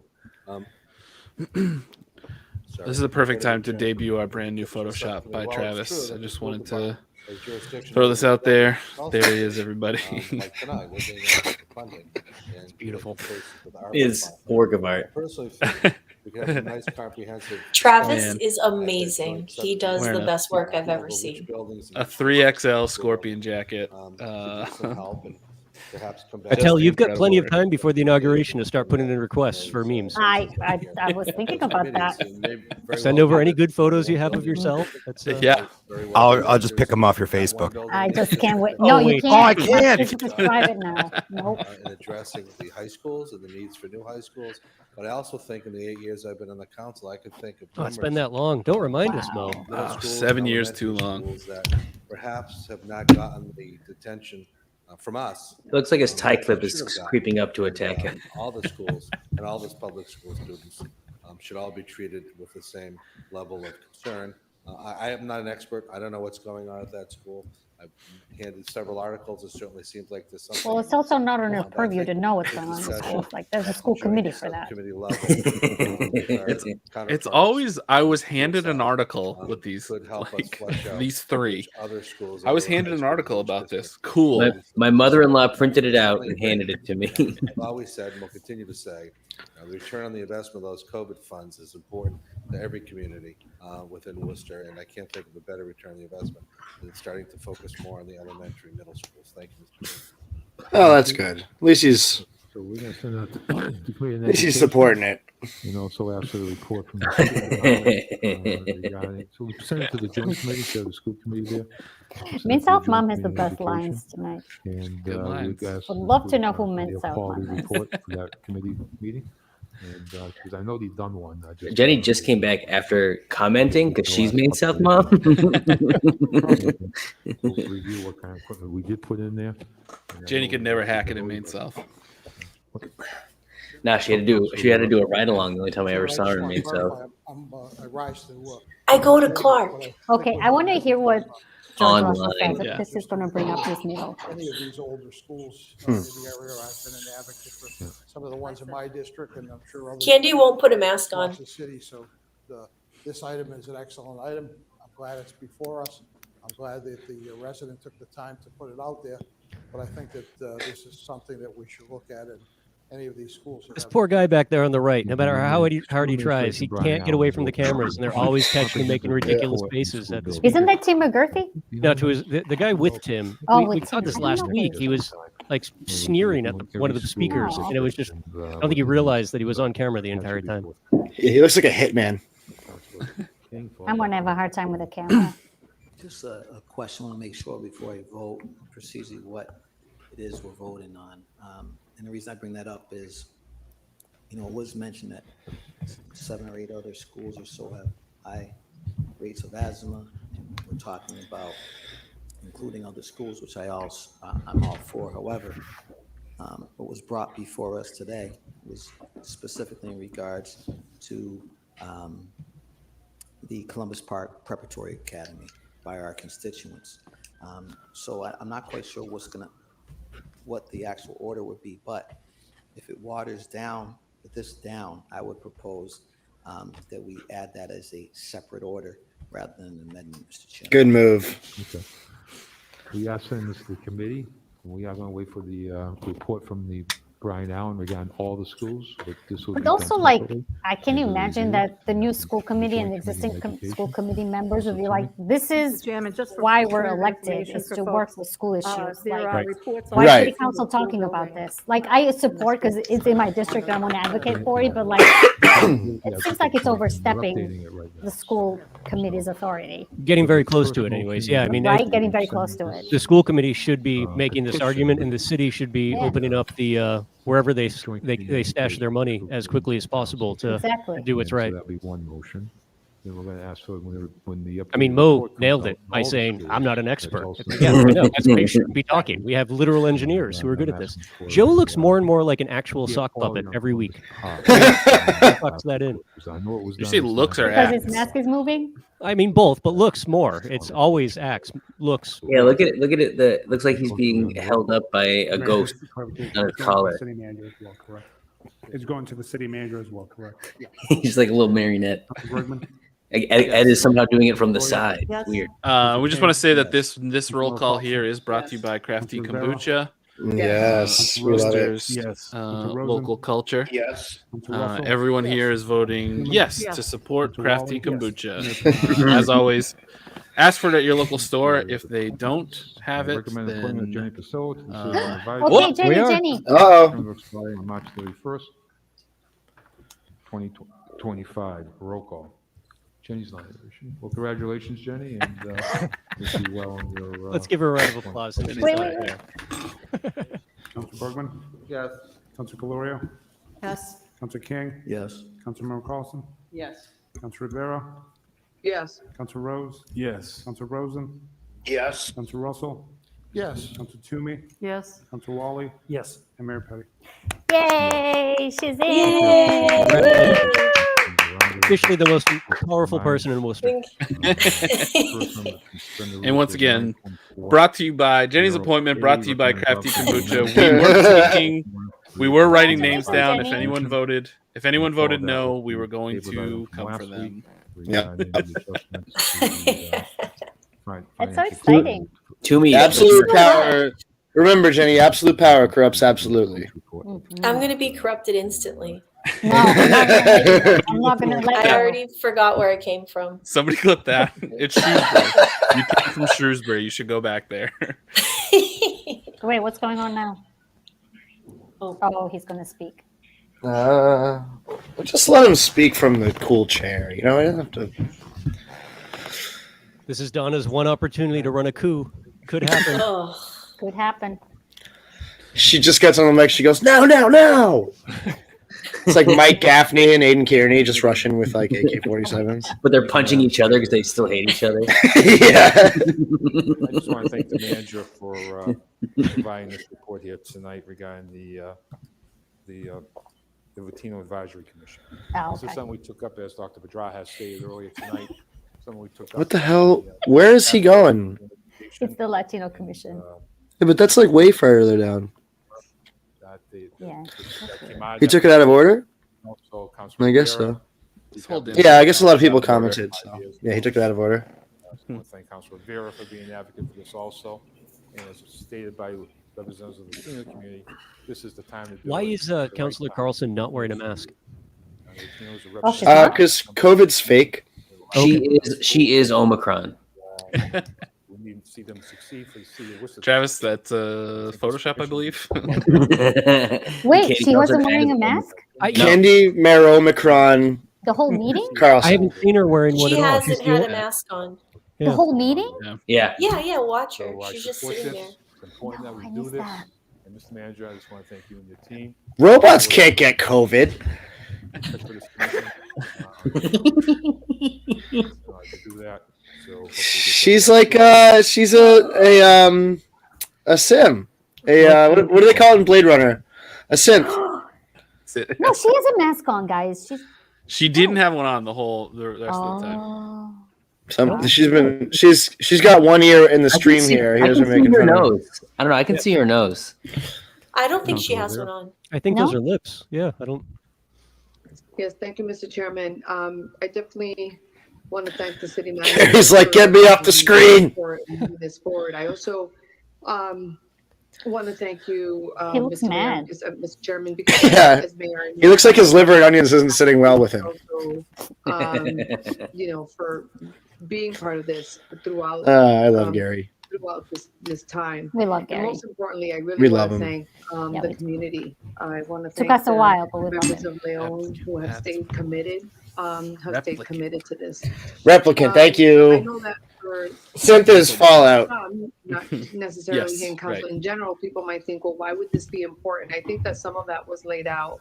And if we really think about some of the obstacles that we Clear example of how the city isn't enforcing the indoor mask mandate. Go to shown Wicked Wing on difficulty. West Boylston It's Street. very hard. Not a single worker there has had a mask on in Massachusetts, a one year. of the most, Yeah, there's no incentive. Well, yeah, I mean, I work at a place that should be. And we in Worcester as the second largest city in There's no teeth to the. about it would be great. Well, that's there's true. no penalty if you don't do it. For the barriers for education, the barriers for economic development. It's a very dumb mandate. That's a win-win for all. Like you read it and it's like one paragraph and it's like you put your mask on, but if you don't, no worries, haha, it's chill. And we are able to You just might die. economically stabilize, but economically mobilize, right? We can have economic mobility, not just. It'd be like so totally like cool and like chill if you put your mask on, but if you didn't put your mask on, that's also like pretty much chill. Yeah, it's a stepdad talking. He's like, then we have a. And then all the businesses are like, I bet. Also, we have an Say educated less. workforce as we move. Say less. For the city, but I think it's. We've seen the challenges throughout the years, and if one thing we can say that has been beneficial from COVID, okay, which is difficult to even say, but if there's one thing is that other people started seeing what many of us in communities and minoritized communities have experienced, have not just seen, but have experienced all along. And I think having that light, shine on these difficulties, on these complexities, what's right. this I commission mean, is technically, the about health and department why I can commend issue the city fines, manager but and they're the so mayor, ill-defined as well that as, They're not even defined. I mean, the first mask mandate, like there were inspectors from like the ABCC and stuff that would come into places. Like if you weren't taking the mask thing seriously, you could get fined, and people did get fined. I mean, there was one restaurant. This feels like a million years ago, but wasn't there one restaurant that got fined like a million times and had to close? well, didn't Axe to Grind, that's the one. Yeah. We're not only. Last night, they had to call an ambulance, and all 4 firefighters and 2 cops that came in had no masks on. Oh, we've been having fire alarm issues at our building, and every single time, all the firefighters that come in, no mask. Yeah, it's crazy. Guys, don't worry. All the firefighters have fake fax cards, so it's fine. Yeah, Turtle Boy helped him print them out. That gets to experience this and gets to see this come into fruition, and to be able to see so many so much movements, and it's hopeful, right? It gives us a sense of hope when there's so much difficulty so many challenges that we're facing. So I think this is very timely. It's the right time as we're moving forward. There's so much happening. The census, declared it. So I'm excited to be able to work with the community. I really want to come. I love Sarai, but long-winded. Yeah, I have been listening to her talk for a couple of years now, and I gotta say I have like fatigue where I could not, if you gun to my head, I could not summarize what she's just said. It hits me like a wave. I think she's glad that this is still going forward. Yeah, that's about all she said. That is about all she said. Thank you, Mr. Chairman. Just want to begin by saying this is great movement on behalf of the city. I want to commend the Mayor Petty for his involvement in all of this, Councilor Rivera, City Manager Ed Augustus. I'm particularly happy about this, given the fact that mi esposa es puertorriqueña, and so is my daughter. And as we see the population go here, sick brag, bro. I understood that. Thanks you. Look at this maricon speaking Spanish like he thinks he's slick. With puta madre. All right, I'm gonna go to the biblioteca next. Sometimes me and the wife go to the biblioteca on a Friday night. Know what I mean? Latino communities. See. Oh, see. To elect folks. Necesito un libre. Based on their votes. Libro. Kind of intersects. When you think about what happened, the fact that this organization, as written by the manager, will promote and monitor policy and practices, equal protection under the law, full enjoyment and exercise of civil rights. This is timely, this is just, Mr. Chairman, and I'm looking forward to where we move as a city. And as we move forward with what will be the most diverse city council in the history of the city. Whoop, whoop. In the next term. Hell yeah. Yeah, rub it in their faces. Right here. Yeah. Propels us, it gives us impetus as we move forward. And wanted to say to Leon's been a great partner in this city. All of those folks that are part of that were involved in the city on behalf of the Latino community, preceding the formation of Leon and during the formation of Leon. And I think what we will see is, I think this also will result in a higher level of accountability for us as city councilors. I think it will result in increased responsiveness by the administration, the mayor, and again, us as a body. And I'm looking forward to working with this. What I miss. I'm only laughing at a thing Travis said. You guys will see it soon. It was a very poor timing laughing at what Chris is talking about. That's why I didn't just put it up. Let's wait. We'll wait. Mr. I'll drop Chairman, it. I rise to show my support of this commission and to express my enthusiasm and gratitude for it. Thank you, the administration, Councilor Vare, and Leon, and others who've been advocating on behalf of this commission for so long. One of the things that COVID taught us or showed us is a lot about the disparity that we have in the city and the country. And I look forward to this commission coming forward with a lot of policy ideas and practice ideas to help us address a lot of that disparity. Oh, I was muted. I think this commission should be. I had a good one too. I came with the heat, but I was muted and I was waiting for people to respond. And I was like, ah. But I'm saying I think this commission should be given the authority to give Maureen Benenda the shame walk from Game of Thrones. Just walk her down Main Street. Shame. Just John Manfredo too. I know my 40 years in the public school district, I haven't seen one instance of racism. Yes. Yeah. Okay. Yes. Councilor Rosen. Don't read anything in the Telegram and Gazette from 1997. Wally. Yes. Mayor Petty. Yes. Okay, we can go to 11B. What a guy. Fuck that guy. I saw him at Shaw's the other day. Okay, we just all right. Where are we? Maybe we can take that and conduct. Bill, did you just get that text from Ben? Yes, Ben confirmed. Candy's not wearing a mask. There she is. Put your mask on, Candy. Someone, I'm not going to say who, texted me about it saying she's being a little shit right now.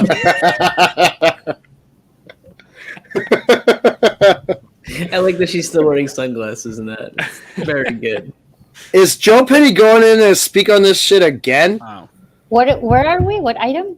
We're still on the commission. Everyone's just being like, it's a great idea, blah, blah, blah, blah, blah. Nothing Everyone I just say thinks it's matters. a great idea. They just want it on record that it's a great idea. Yeah.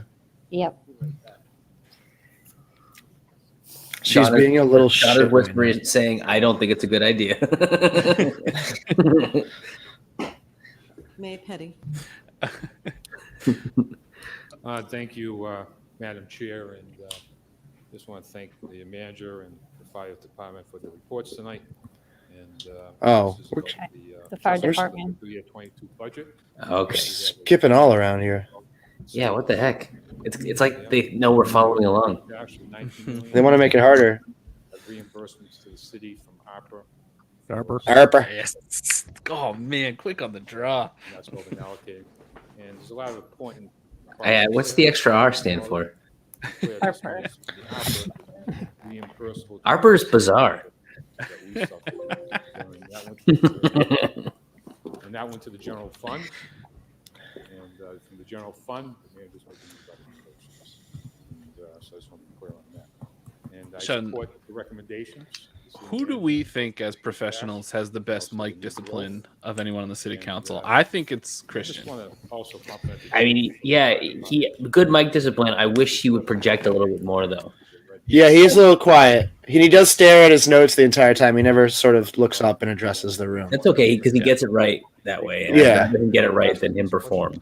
Yeah, we're alternative comics. We're fine with notes on stage. That's fine. Yeah. Yeah, we Janine Garofalo it all the time. I think Christian is the only one that keeps the mic though, like closer to Oh, yeah, that's what we absolutely. mean. Yeah. He makes an effort. No one else makes an effort to speak in the microphone.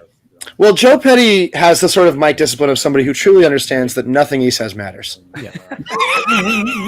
I mean, he's 6'5". He's actually no closer to the mic than he was when he was sitting in his silly throne a couple of Yeah. The recommendations from Joe Petty has mastered the art of saying so much but so little.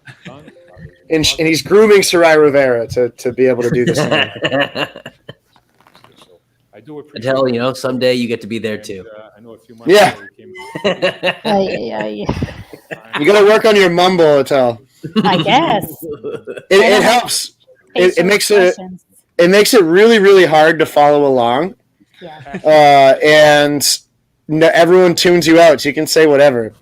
Like Joe Petty could literally just be like, "I support the Nazi Party," and I would just I wouldn't even register to me. I'd be like, "Okay, yeah, all right, sure, cool," because I just can't listen to him. I literally cannot listen to what he says. I think he has a speech impediment though. Going forward, we have a class starting in I February. think he does. Yeah. Oh well, now okay, so I'm an asshole, and I can. I also think that a Worcester accent is a speech impediment. Yeah. That's a good Louis C.K. joke, actually. That the Boston accent isn't an accent; it's just a collective brain disease. Schools, fire, and police. Which kind of, yeah. Appa. Appa. Appa. I know the manager's working on the What is he talking about?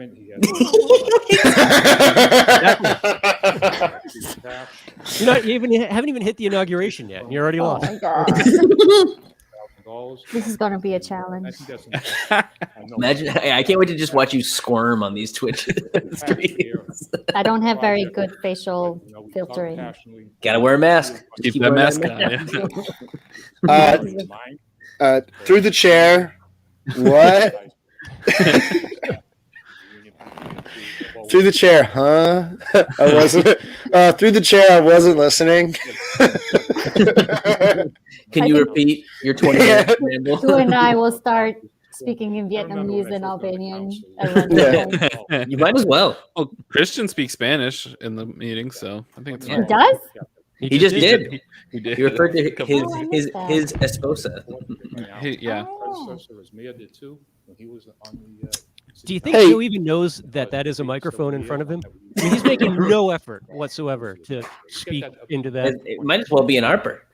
Like I said, he's got the mic. Just he knows he's not saying anything. So why try? Money to the fire department, $818,000, and probably here in a while. He uses it like in events. Like I've seen him actually use the mic well at events. He's good at the hot dog safari. He was good on the mic. Yeah. On the debates too, I think that we got trained to speak really closely with the mask. Yeah, I think that he's doing it on purpose. He knows, yeah.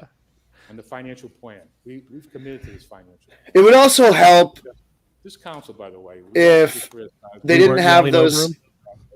Well, yeah, but I mean, like we already established that he's not saying anything, right? But if the council had microphones that you could take off of the mount and hold in your hand, and I think that as a councilor you can request that. But if you see in front of him, that's one of those desk mounts. So he'd have to sit to use that properly. Why can't we use the ones that you clip here? Yeah. That would be so much better. Yeah. And also, that's a really funny quirk of the council chambers that I just noticed. It's the custom of everyone to stand when they speak. Yeah, it's in the But they're equipped with microphones that you would use if you were sitting. Yes. That's a good point. That's really, really, really dumb. I would love really Worcester. like it. Oh, If everyone got cordless microphones and they just like pace the stage like Chris Rock. Yes. Let's talk more about ARPA. You're not allowed to move. You're not. You're not allowed to move at all. It's in the rules. I know. Really? Well, you could get up on your chair, right? Yeah. And you could be like, and one more thing. And one more thing. and really like sell the point like that. That's a good act out right there. Yeah. I feel like there was a time that a couple of the counselors did have handhelds, and they would like unintentionally mic drop on the desk every time they were done speaking. And that's just like, yeah, I mean, they'd just throw it down, and it would just be a big clunk. And it was just if we have that money away. Now, who is timing Mayor Petty? Because you get 5 minutes. That's it. Donna Calorio, but she I don't think she's trying very hard. Donna Calorio is still absorbing the shock of the lightning she got struck with before this meeting. She can't really keep time. Technical high school paid off this year. How do we go from Latino Commission to Technical High This School? is money from the old system. No, we're not even on technical high school. We're on. He just said it though. He just mentioned technical high school. And this is really just kind of past, present, and future all at once. It's Joe exists in a different plane of reality. And Ed's standing now. Through the mayor. So this budget. The two guys you can't hear. He actually should say through the Madam Chair. Last year that we were receiving reimbursements from the MSBA, which was a different model than we have now that we're using for South High School and Priority High School. The model was that we would be reimbursed. So last year's budget, we built in $7 of the final reimbursements for the construction of Technical High School and one other school. They're still getting reimbursed for tech? Is that what he's saying? Yeah, it's there's still the MSBA handles payments from the old program when it was run under Treasury. And those were just cash payments that really didn't come with any strings attached. I see. Factor those in and try to plan. And tech's like what? Like 15 years old now? Yeah, 14? I think it's older than that. Yeah. Yeah. That's one kind of major change. The budget that we're wrapping up, we're halfway through in next year's budget. Okay, so that's almost $5 million are going to be short in next year's budget, but this happens every year. But that's why I like the manager come back with a financial plan with some suggested changes. Joe looks like he has lifeguard sunscreen on his nose. Zinc oxide. How you going to look at that? Because they're at 6.5%. That's very good. I remember when we started the financial plan, it was at 5%. And we doubled it to 10%. We could be close to 10% this year, depending on what happens. So any money. How is the public supposed to know what this means? Personally, should go into the. Yeah, they're not. It's just so much stuff that. They're not. No. It's like this might as well be. Did you just catch that? We have the schools. You just catch that Ed said that he's halfway done with the formation of next year's budget. Yeah. Like, how many community input sessions have we had on that? How many public priorities have been identified? Has there been any articulation of how we want our tax money spent at all? No. He just quietly works on it with his financial office. And then the council is like, yeah, good, cool. We've all heard it. It's not very democratic at all. Just asked to support the manager's recommendation and also ask the manager. Cambridge has participatory budgeting, and so do other towns. It's not super difficult to implement. It's not easy, but it's doable. Yeah. Thank you, To Madam get people Chair. to understand more. This Certainly, the mayor touched on a lot lingo. of points that I would have touched upon, especially with the issues pertaining to fire department. Do you know that Worcester has the same charter as Cambridge, but we changed ours and they didn't? To pay for to move Same, forward like with that. we changed the same. And I do want Same to, charter. Content? Oh, really? Yeah. From like going back like a long time. everybody who works. They've so just never hard changed theirs. to So they have not, single transferable work voting. together. I know I asked a And lot of we used to have that. And now we have all these like think stupid in a much better place fixes to moving problems that didn't really exist. And Cambridge So has all the working, things that it isn't working, were we smart need in the to first place. have it in writing and move forward as part of a base plan. Because Well, of so much Cambridge that is needs to be Cambridge. done. And I We'd be think lucky that to be like taking a look Cambridge. at that, Yeah. the longstanding issue and need for a body cam. They also as just passed well. textile recycling. That's going, per- we know that's going to be very citywide. expensive. I also think that Hmm. investment in our school buildings. That's great. Yeah. Imagine. And I think Imagine. We had that. Yeah, We had that. We perspective passed it. of We voted on it. our It's just spending. gone nowhere in 2 years. It makes sense. Oh my God. Oh no. Get ready to tell. Travis. And Not cool. Not cool. it's, I just look at it There's from a there's common men sense hair on my arms. That's not cool. and I What think is, that it's gonna pay off What is K2Me's mask? Is it little buildings? Those are Yeah, it's Worcester landmarks. Yeah. yeah. This Oh, it's Worcester Landmarks. Good, They got Union Station on there. Yeah, if you go to etsy.com/WPD, Bancroft Tower. Bancroft Tower. Bancroft Tower. Yep. Thank you, Council King. Thank you, Mr. Chairman. Just wanted to Oh, begin by that's saying- why he's always looking. This is so. I've never noticed this before. He bends over like this so that his face is adequately spaced from the microphone and people can hear him. And, you know, this. That's why he never looks up. What the hell? Let's get some other microphones. I mean, we talked about this recently about if Ed Augustus could win an election, even locally. Joe Petty would never, ever, ever run against Ed Augustus. I agree. The machine would figure that out. It would either be Ed or Joe or somebody else, but it would be the same basic power dynamic. The one big thing that changes too with a strong mayor campaign, it changes the dynamics of fundraising for our system of government. I mean, being the second largest city in New England, nobody really pays attention to us from the outside from a fundraising perspective, but mostly play any form of government. If it went to strong mayor, that would suddenly, lobbyists would be streaming in, other political entities from across the state and even country would start streaming in. I don't know that any of these folks actually have the, the chops to actually cut it in that kind of universe. Yeah. I know somebody that does, and she's in this room right now. That's true. You guys have so much faith. I think that's a good point, Brendan. Like, there's appetite for a charter, a strong mayor form of government. I heard it more on the doors this time around than I did previously. And we were talking about this last week too. I mean, that's one of the things that's coming up with some of the redistricting issues. You're hearing mutterings about a charter commission in regards to dealing with that, but you can't open a charter commission for a singular purpose. Like once you open the door in a charter commission, everything's on the table. I think that's interestingly a way that you'll see a strong mayor campaign get pushed through rather quickly. Right. What we're hoping is if the council approves this appropriation, I've asked the chief and his team to come back. So there were some efforts, if I'm not mistaken, maybe a few years back to take a look at it, and they just kind of fizzled away.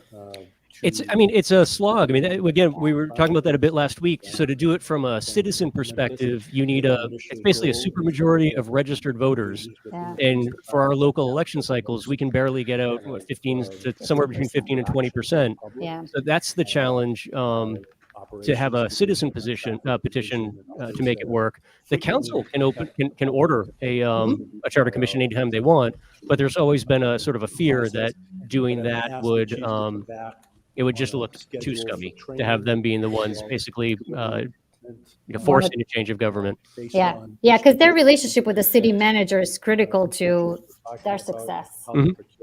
Especially if you're a district We'll know councilor. exactly how much. So this number, even though it's a little precise, is a little open-ended because we don't know exactly yet what the procurement process is going to bring back, how many offices that we're going to be talking about. We're just talking body cams now, right? Gotten some additional funds from the state. That was Christian's question. We're kind of hoping that the Commonwealth will be supporting cities and towns with the implementation of body I'm pretty cameras. sure they just managed to spend 20 minutes talking about body cameras without actually using the words body cameras. And instead we're just focusing on the numbers. Again, the exact amount will be determined once we get the schedule, how many divisions, and how quickly we can implement this. And then we will have further conversations with the collective bargaining units when we sit down and do formal negotiations. Thank you, Mr. Chairman. I'm looking forward to how this plays out. I'm going to just take this opportunity to reiterate what I've suggested in the past around how the phased implementation works out. And what I will say is that I think that certainly, as mentioned by the administration, those touch points where officers come in more frequent contact with the public is something I support. But I think we need to go a little bit further, Mr. Chairman. What I would suggest is that in addition to those touch points of frequency, that we should look at touch points with respect to use of force. You think about various parts of our police department that may have less frequent contact, but based on our data, has more use of force and the different levels of force. I think that if we ignore that data and ignore those sorts of touch points, perhaps our phasing in won't be what it could be. In addition to that, with regards to the ARPA funds that are being used towards this. Well, we haven't decided on that yet. And I did read Senator Moore and others in our state delegation have been supportive and secured some additional funding. I would certainly, by way of a motion, recommend that the $196,458.98 of ARPA revenue recovery funds not be used towards body cameras. Good job. Thank you, Christian. Thank you. But why are we talking about this now? Does anyone have any good ideas? I think trying to be true to the purpose. I think he brought it up. We heard last week. Yeah. He tabled it, right? He held it under privilege last time. Yeah. Oh, okay. Never mind. So that's fine. Never mind. Makes sense. And this sort of appropriation here, I think we can figure out from other places. And exactly. Like maybe the police department's budget. For this. We look at our parks, our public works, and What Christian brought up too about touch points. That'll be interesting to see how the department handles that, since their new contract with ShotSpotter on the data side would give them everything they absolutely need to know in terms of who should be getting cameras on what shifts, in terms of where they're sending patrols specifically for activity of concern to them. I have a funny feeling you're going to get like the desk people indoors are going to be the first people with cameras. Yeah. Then it'll be the morning shifts over on the west side. And then, Thank you, Mr. Mayor. I do support the recommendations. I mean, I'd love to have them turn their body cameras on while they're at their desk talking shit. That would be hilarious. Yeah. Rating Stabilization That's Fund, as well as the OPED Trust Fund Reserve. Those aren't things when I go to the Webster Square neighborhood meeting or the Tatnick neighborhood meeting and I provide this report, those two items always get glossed over because it's not a sexy thing to talk about. But that was great timing. You didn't mean to talk about. Wow, that was fantastic. Support the funding for the firefighters throughout the years that I've been on council. We hear the support from councilors of the firefighters, and I think now we have the opportunity to vote to support them financially. So I do support that, and I certainly support the funding for the worn body cameras. We have the funding in front of us. I don't support anything that would, go to our CFO to say figure it out when he's already figured it out. We have the funding. No. So Shut up, Matt. Recommendations through you, Mr. No, Mayor. Matt. Want to thank the CFO for his hard work and his team. And as we are going to talk about later in the report from the Fucking listening Matt sessions of Wally. ARPA funding, as we heard earlier with the Columbus Park discussion, there's 1,000,001 ways we can spend this money. But I think we have to trust the administration, trust the community. From what The community did not mention that we use ARPA funds for body cams. That was just like, it's just not acceptable. Matt Wally is definitely a guy who never watched a Netflix documentary about someone from South Florida who won the lottery. And like, yeah, we can trust him to spend this money. And next thing you know, gold toilet, and he's bankrupt, and the gold toilet's now in his trailer park. And yeah, MC Hammer's like, we need body cameras on all my staff. That's so frustrating. Like, even if he's worried about anything, like, that's just so frustrating. That's just so frustrating to hear him. To correct the issues that they've been dealing with for years. there's something bigger with this report that came out of the fire department that I hope somebody deals with well. There's a lot of talk about bringing in some form of public safety, a member of the administration who would oversee public safety, which is weird because that's quite literally Ed's job as defined by the charter, is the head of public safety. But if they do bring somebody in that role, they shouldn't be doing it just for the fire department. They should have, an administrator that oversees public safety.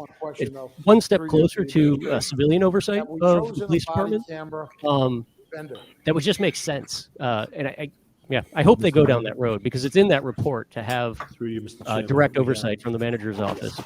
Yeah, I didn't fully understand the role of that position. It's very narrowly defined the way it was brought up because they're only thinking about the fire department. But also, why doesn't that position have racial equity as part of its oversight? Like why the fire department? I don't know if they have a chief diversity office. I'm not sure. They do. Will Mosley, who actually was a police officer and transferred over to the fire department. But Will Mosley is their diversity officer. It seems like another layer of bureaucracy. What we're looking at had some other equipment besides body cameras in the bid. We're not still considering that, are we? I agree, but I guess the only way I was looking at it was if you had somebody that wasn't a sworn member of the police department that was overseeing both, and just in a public safety role, you might get at least a little bit of professional oversight out of the manager's office. That's more day-to-day control.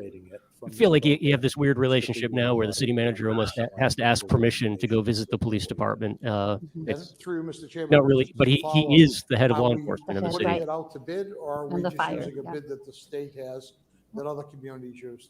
We'll probably use existing state-approved contracts and negotiate the best deal that we can have and a set of equipment that the department feels the most comfortable. I think they're talking about ARPA and construction. Thank you, Mr. Manager, and thank you, Mr. Chairman. And again, count me in on this item. Okay, thank you, Council. Councilmember Carlson. Yes, Mr. Chairman. Happy to stand in support of the manager's recommendation. This item was brought before us last week, was held a couple weeks ago. There was a different item on there, and I think for the most part, the council in general, and I'll certainly speak for myself, we're waiting to see the final number of what this really meant. And in terms of the monies, whether it goes back this 818,000, I mean, we stood on this council floor not too long ago and told our firefighters that we were here and we were here to support them in anything that they needed. The president of the union stood here and said that there were many reports that came out previously. And after listening to him speak about all the items that had come before this council previously, I know I, for one, thought to myself, we need to make good on our commitment. So I think that this is something that we absolutely need to do, should do. And in terms of the $818,000 for the taxpayers, as Council Russell said, does it mean that it comes from here or does it come from here? At the end of the day, it's the right thing to do for the men and women in the fire Oh my department God. and for our city as a whole. I love the way Andy just framed that as though I thought to myself, like we're actually getting her inner monologue right now. I know. Exactly what I That's why I imagined started- her inner that's why I started monologue. laughing. Have said that this is something that we God. need to do. I know that there was a number that we were given, which was a pretty large number when the number first came out. Again, I think it's something that this council definitely needs to 146 do. million. It's something that Holy shit. A big number. citizens of Worcester would do.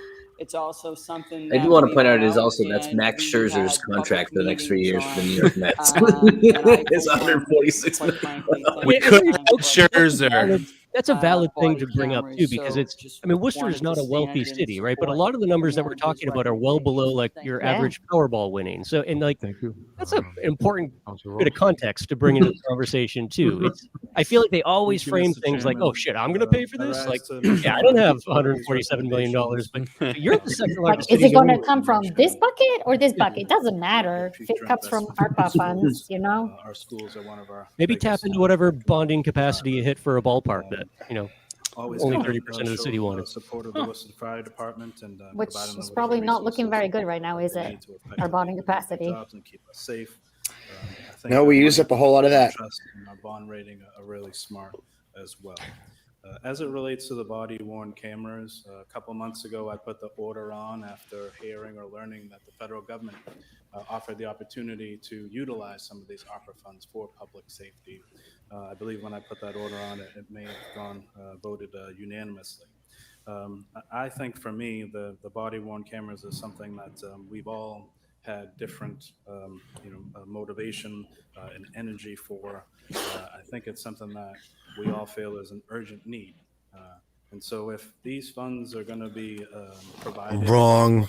expedite cameras on our Worcester Police Department,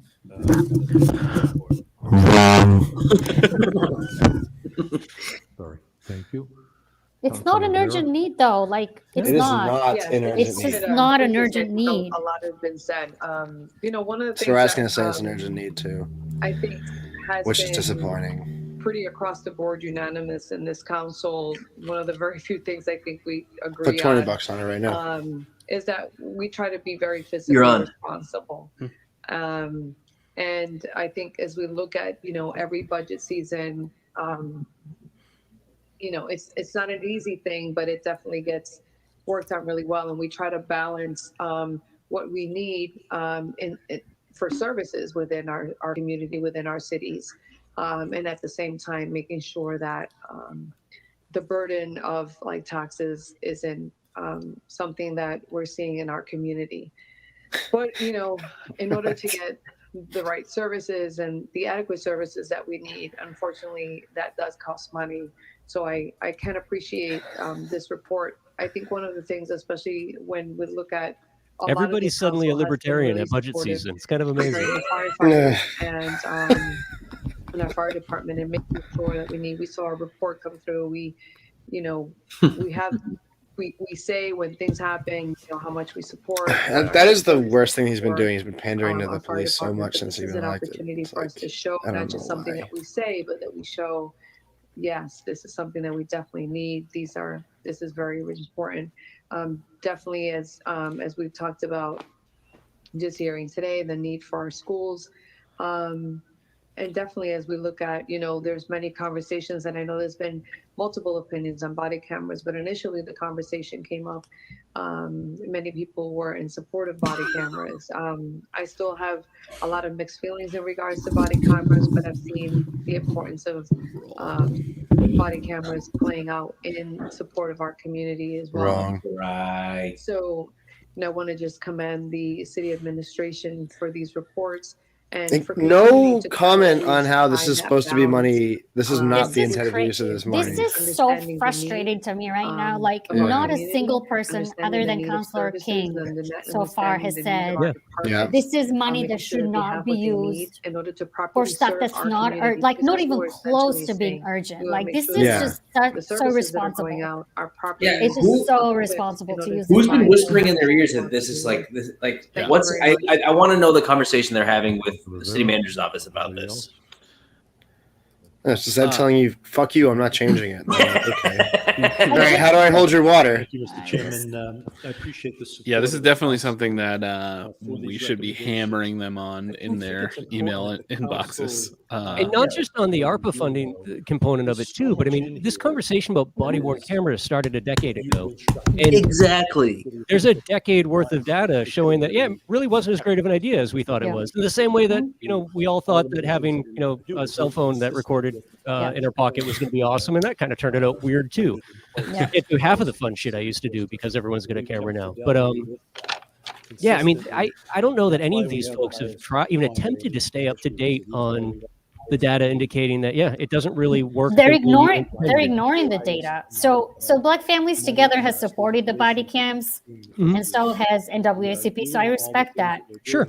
But regardless, just to use ARPA funds for this when we can easily get that money out of the police budget is just ridiculous. Yes. Yeah, and I think they've also made it for the clear. cameras. Yeah, their support for the body camera program doesn't extend to using ARPA funds. It hasn't also gone scrutiny about the efficacy, like Brendan was talking about. Like, we know data shows that this is not a very efficient use.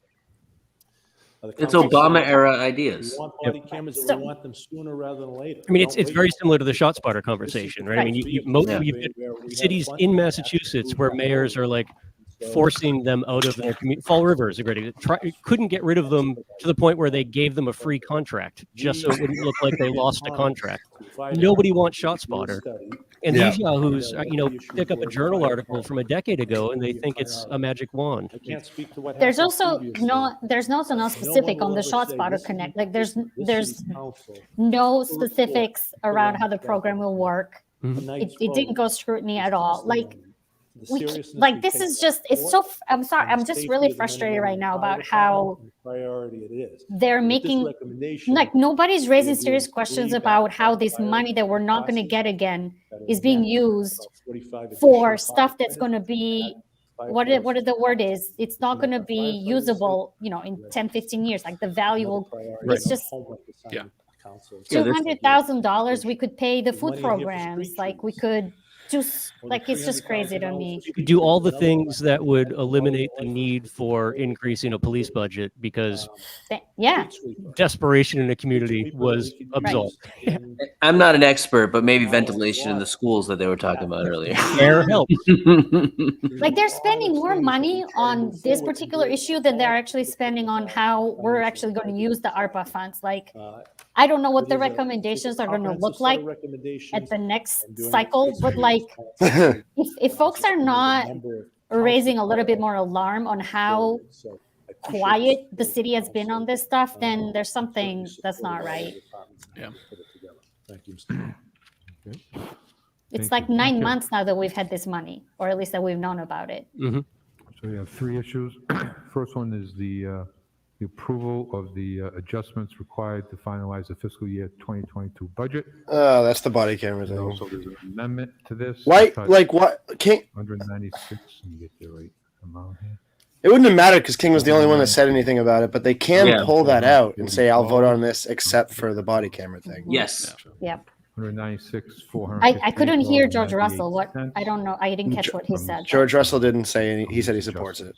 Yeah, Okay. that's pretty much what he said. Separate order to, Didn't say what he supported. He just supported the it. financial report provides us every year, and to see if any adjustments can be made to that to include our two big expenses going forward.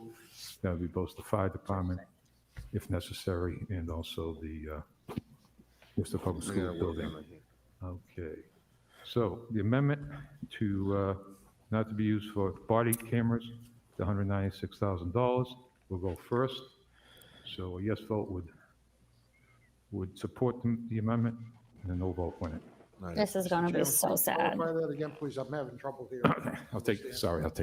About the amendment specifically. Okay, we have an amendment from Councilor King, who's asked us to remove $196,458.98 from from the adjustments for body cameras. So that's the amendment. So the council has the right to cut and not to reallocate, but I think Councilor King's point was This is going to be a 10 to 1. Really sad. Yeah. Okay, so a yes vote would support the amendment, and a no vote. Yeah, let's let's clear it up for a minute. No. I just want to make sure we hear all these votes. No. Councilor King? Yes. Councilmember Carlson? No. Councilor Rivera? Councilor Rivera? Drama. She's there. Did she hear us? Councilor Rivera, I can't hear you. I think she said yes. I think she said yes too. She's muted. Okay, here we go. I couldn't unmute. Can you repeat I had a hard time hearing. I'm sorry. I was having a bad connection. So basically, there's three motions on the floor here. The first motion, one of the motions is to approve the adjustments to the finalized fiscal year 2022 budget. And These with that, prior to fucking taking that guys, vote, we dude. have an amendment to ask Is to anyone at remove all the surprised that nobody in the city, $196,000, except for us, pays any attention to anything that they do? Like, Yeah, right? I'm having a really hard time staying awake right now. Yeah, this is fuck. Oh my fuck God, And then guys. also, I put in a separate motion, which will take later on, is to have the manager look at the financial plan to see if we can include some of our big expenses into that. So why is he explaining the whole thing and not the vote that they already started doing, which is on the amendment the King fucking filed? He's explaining the entire thing again. Next time you guys play Dungeons and Dragons, you got to bring Joe in as So Dungeon a yes Master. vote is, Yes, for the first one, the vote we're going to take is the amendment. Please just Yes, vote we yes. support that amendment to remove $196,000 and some more dollars from the This is so annoying. There's a cut 196 for the body cameras. Okay, so we're going to take a roll. Yes vote would support that, and no vote win it. Roll call. Mr. Mayor, would you Oh, like I'm to start the sorry. roll call? I've already did the roll call. It's right. You're right. Councilor Rivera. yes. She said Councilor yes. Rose? Okay. Good. No. Councilor Rosen? No. Councilor Russell? No. Councilor Toomey? No. Councilor Wally? No. And Mayor Petty? No. Oh my God! Fails. Seriously? I'm 8 to sorry, 2. So that's 2-9 then, right? Yeah. And it's only we only Yeah, can. I apologize. I think I mixed up the yes and no. I apologize. The motion is to reconsider. Roll call. Councilor Bergman? She just change a vote like that? Florio? Yeah. I guess so. Councilor Carlson? Yes. Councilor Rivera? Oh, everyone's voting no. Wait, I gotta vote no. Wow. She voted yes What a again! model for leadership. What a leader, you know? What brave leaders we have in this fucking city. Holy shit. That was so depressing. Wally? And Mayor Petty? Yep. So Can I go to the election commission and be like, hey, can I change my vote for Sarai now? Yeah, right. I wasn't listening. It's just so sad, guys. This is just Councilor like Bergman? No. Councilor I'm Caloria? emailing Sean Rose right King? now. This is fucking Councilor bullshit. Carlson? No. Councilor Rivera? At least if I voted for the Yeah. cop, then he wouldn't so. have They been just able to did vote on this shit. reconsideration, right? Yeah. Was that a motion to Councilor reconsider? Rose? No. Councilor Rosen? I'm lost. I think there was a motion to reconsider. Yeah. Yes. So they can't No. bring it up Councilor again. Wally? Ugh. And Mayor Petty? No. Okay. I meant no and not yes. I apologize. Okay. Okay. Again? Since we're still in the roll call. So sitting on, I'm sorry. Since we're still in the roll call, can you change So, your vote? Yes, Councilor please. Rivera, would you like a yes or a no recorded? No, please. Okay. You're recorded as a no for this motion. I'm calling everybody in person next week. So basically, what just happened Yes, I is that apologize. before the city manager brings any your, recommendations for ARPA, these guys Okay, so just the next voted vote would be to spend 120, approve whatever, and take the $200,000 of approve- ARPA funds. 196,000. That's just- essentially what they just did. That Yeah. is not That is okay. exactly what they did. That's not Roll okay. Now they're doing a roll Councilor call Bergman? to officially add Yes. an R Councilor to the Florio? acronym. Yes. Councilor I missed. Can you Carlson? explain the R, please, Councilor for me? Rivera? He did say Yeah. Petty said it. Councilor He's calling for everyone to be in Councilor next Rosen? week. Yes. Councilor Russell? That's Yes. just not Councilor okay. Toomey? Yes. Councilor Wally? Yes. And Mayor Petty? Yes. And the next vote is have the manager come back with suggested changes to the financial plan that the council can review and vote on. I mean, it's like what we expected to happen. I know. But to watch the way that Sarai Rivera just completely bungled that when she's someone we should be able to rely on these issues, Gloria? and she's just obviously not that person, is like very, very disheartening to see. Yes. It really is Christian King against the rest of the council right now. And Christian is now left to be alone, like carrying this battle, right? Because Right, now he's right. going to get targeted. Okay. Now he's going Mhm. to be like Right now, left alone Yeah, we got the. to Yep. face all the backlash. Yep. Because he did try to do the right thing. Because he tried to do the right thing. That's right. And And like, shame on Sarai Rivera and Sean Rose, who like this is the same exact conversation that we had with the establishment of the Latino Advisory Commission. That it's a recognition of like Sarai Rivera will say equity like You guys got a yours. million You guys times in a pick off meeting. now. We'll see you at the Why don't you guys bar. fuck off now that you got yours. Also, the chief can respond. Etel, Yeah, can I make a he's- request as my district councilor elect? Sure. When you're in office officially, when we start discussing ARPA funds to be used to make up for last year's losses on the ballpark, it looks like everybody gets a complimentary bottle of Purell. Can you grab that and just whip it at the manager's head? I can't do that. I'm a pacifist. Okay. 3 months. If I come to the meeting, can you hand me a bottle of Purell from over and let me You're whip going to it? waste your request, your district counselor on Purell? Yeah, that would be a great visual. Those questions. This was so depressing. Is it was it too strong of language to tell Sean Rose that I'm disgusted by him right now? Was that impolite? No, you can say worse things. I don't think he's responding to you. So I mean, he's reading he's currently, somebody clip this. He's writing an email back to me right now. His thumbs are on fire. It may or may not have. Yeah, look at that. That's amazing. On communities of color. I think that we should also, somebody should write to Councilor King too, and just let him know, that. Oh, absolutely. Yeah, the right thing. This sort of predictive analysis does. We know that when we accepted this ShotSpotter Connect by vote, that it was not vetted at the time. This tool, it was not.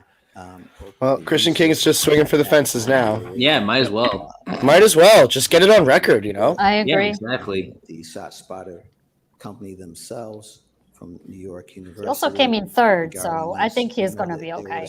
Yeah. Explanations about how ride home tonight might be a little dicey, but other than that, he's fine. To the city would be mitigated. Who is the gentleman standing at the podium? Somebody with a gun. The impact not intimidating at all. On our crime analysis. Just giving Christian a 1,000-yard stare. This is I know that's what I worry about. That's what I worry about. We may very well end up with this is ultimately in automating that entire function, and that isn't specific to this department. Automation. I feel bad for Christian. Yeah, this sucks. We see it all sorts of places. We see it in factories. We see it in so many things, so many entities, and that's a real risk here. To the officer through the chair, have you seen the movie RoboCop? Counter to that is to talk about. Learn any lessons from that film? And there's nothing here regarding those. Not a how-to manual. Data regarding those concerns. Was the to the officer through the chair? Is RoboCop in your estimation satire? Thank you, Travis. Do you find it to be a critique of America, or talking about an aggregate of 5 years? A how-to. Yeah, how-to guide. A sample of relevance at all. I would ask. This is going to be another 10-1 situation. We get actual detailed research. Okay, Jimmy, just raise your hand and be like, "Well, I read online that ShotSpotter, it helped the cops catch a couple bad guys. This article from ABC says so." And they can also watch fireworks most times. They get to watch the fireworks when they get notified. Last 3 months, and the impact that the Connect program has had on all of this. So I'm certainly not going to oppose this going to committee. Oh yeah. But this right here, quite frankly, is not comprehensive at all. When you look at the numbers, as was mentioned earlier, there's not a huge difference here. You talk about assault intimidation, 138 to 134 in that quarter versus the 3-year average. We know. I do have to say, I've watched Christian over the years since he got elected, and like every year he gets better and better. I'd like as much as I disagree with Connie Lukes, like she was one of the few counselors that did her homework. Like Chris does his homework. Yeah, for sure. And that's good. It's not like Sarai. The difference between Sarai and Christian is very instructive to really understanding the dynamics of city council. Where he comes with pointed questions, he's done his homework, and he has a point. And Sarai just freestyles and is uncritical. Just freestyles when she needs to say nice things and is never critical. So you're not going to get. No, Chris has a good way about asking. I want to hear Kate though. We need Sorry. more time and more incidences and information tracked from that. And I think really what we have to remember is that this is not this program is a patrol management program and risk forecasting solution. And if you look at it, most of the crimes were down. And I think that's because we had people in the right spot at the right time being proactive. And I Or, think that's this just like a shows global trend that has nothing and to do with so I Worcester think, being special in any way, shape, one or of the form. things that was written in the report was about, that was an increase was theft of motor vehicle parts, which was a huge increase, but that's like that all over the country. Catalytic converters are being stolen everywhere. So I read an I article. think if you look at the Yeah. stats, they were almost everything was down. And so I think it really, to me, shows a glimmer of hope that when you put the officers in the right place, it reduces the crime. And that's Oh my what God. That's just, I mean, this is actually amazing to hear a functioning human being say, I mean, with the exception of violent crime over the last 2 years, all crime in all countries, like all countries, has been down since 1992. Which is not a huge subset.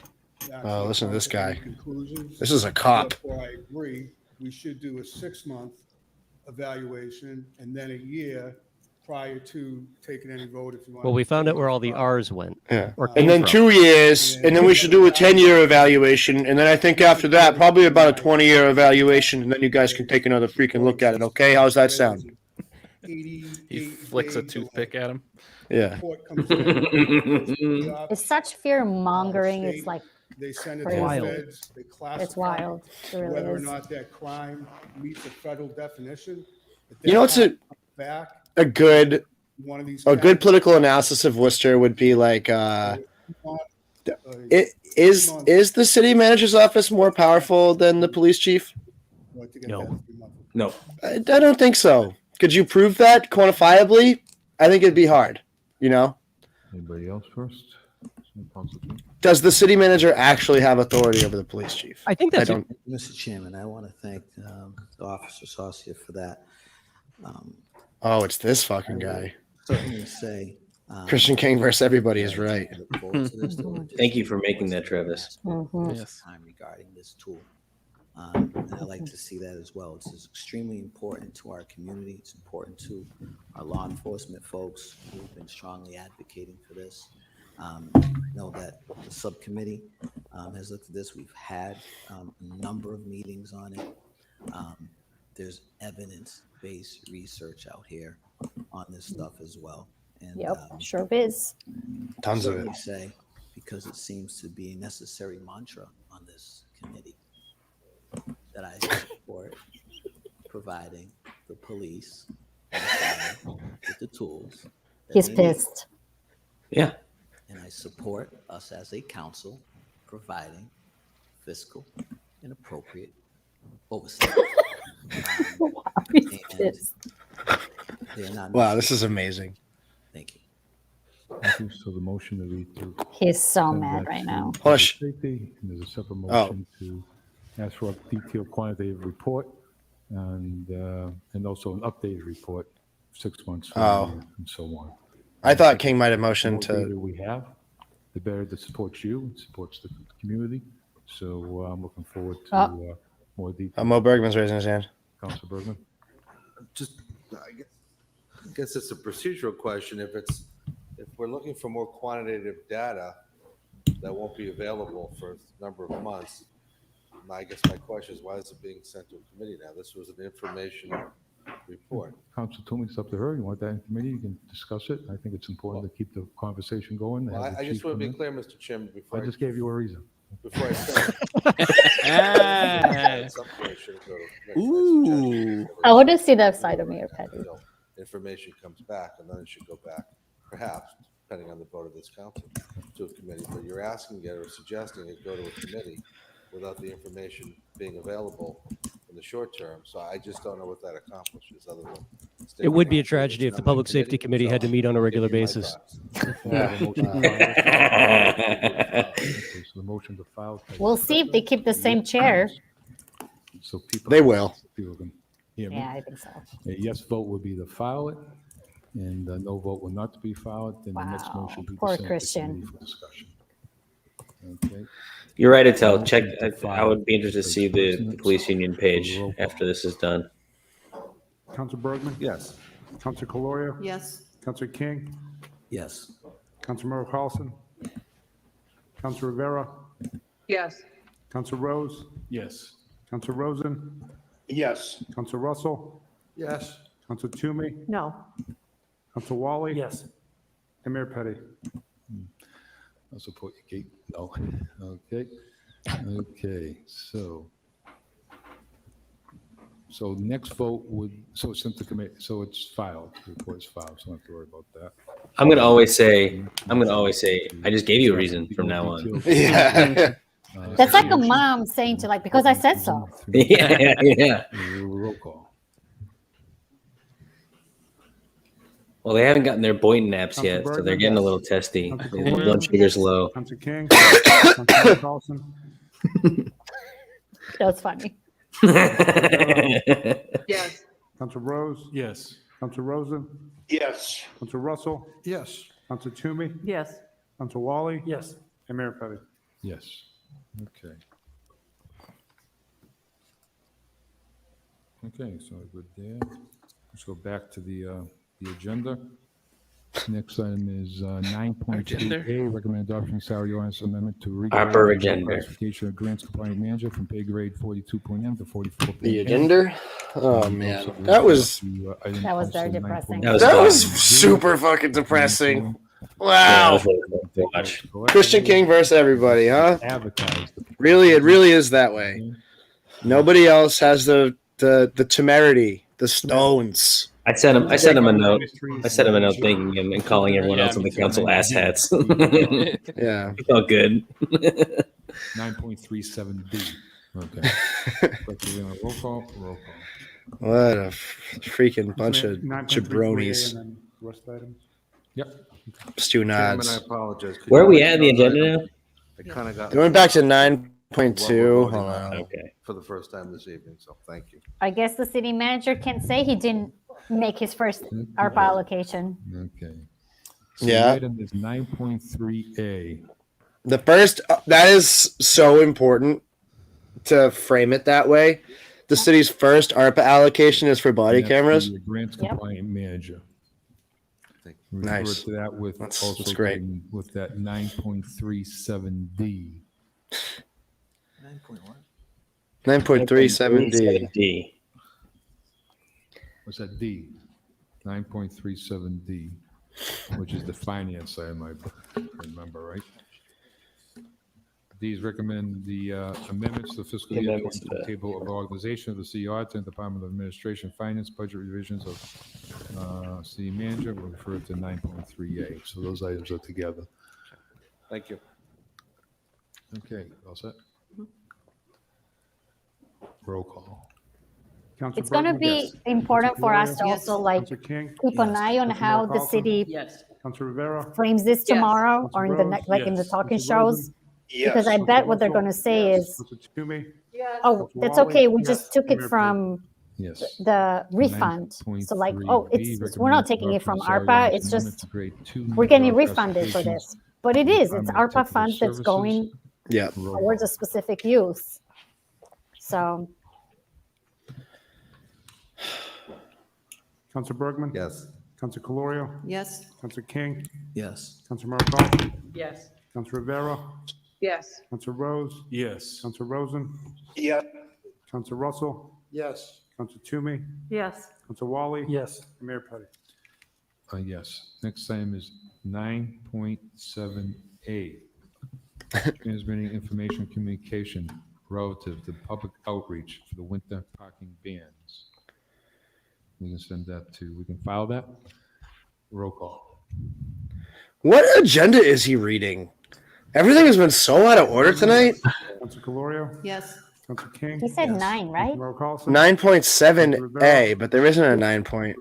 Yes. We were on 9.37. Yes. Oh, maybe that's what it is. And then he went back to 9.7 after he went to 9.37. Yes. The next item is. Isn't it amazing that, when were cars invented? Like a century ago? And like we still actually have to take time in our municipal calendar to discuss how we're going to deal with cars in winter. Is that okay with everyone? Right.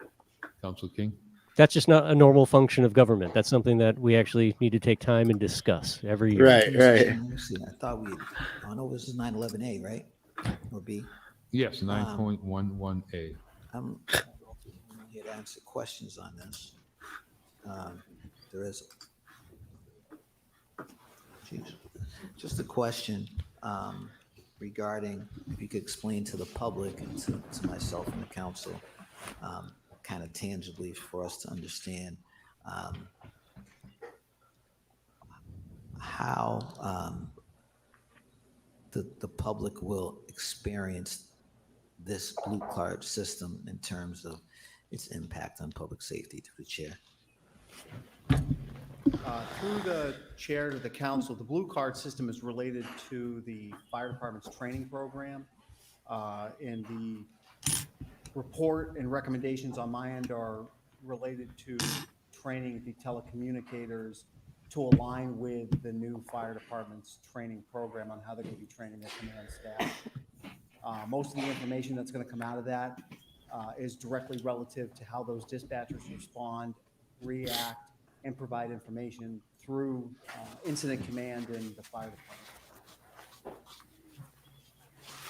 Thank you. And Mr. Chairman, I'm just wondering, I know this is a part of a larger whole, but I'm just trying to understand, have the public understand what this will actually look like. I understand it's going to be about roles and responsibilities, structure, positioning, and all that. But this system is in play in other localities. So, and it's supposed The general public will experience this system in the form of poorly drawn Microsoft Paint Hitler mustaches on the mayor's face that public safety dispatchers can paint on in their spare time. Good point, Brendan. That can be discussed, but I'm just trying to understand, because it sounds like this is a great decision on behalf of the administration. This training will line up nicely for both departments of public safety here.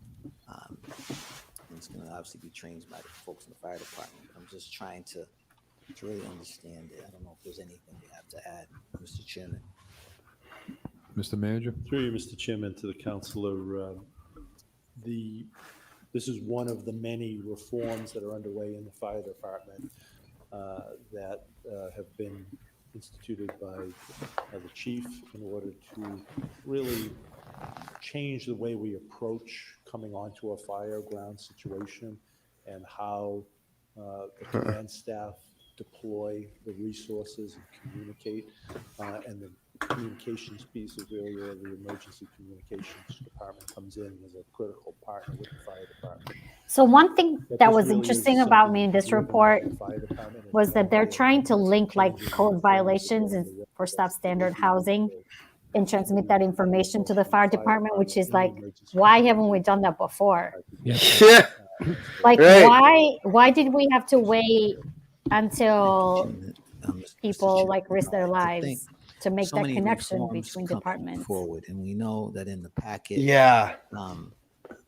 relative to the fire department, That seems like a bigger deal than it's being made out to be. So you had firefighters going in blind to very dangerous apartments. Yep. Which is not at all dissimilar from the conversation we were having earlier about the capital budget and the way it makes its way to the school committee. different intervals. This is all a conversation about preventive maintenance, and we're terrible at that. Perhaps So true. Right. walkthroughs of different. Yep. But again, they don't want to use ARPA funds to prevent and preserve and do all the necessary safety upgrades to all the aging housing stock that we have. Sure. I mean, we have a code department across the board and all of public health that's been strapped for personnel pre-COVID, never mind during COVID, which has been a nightmare for them.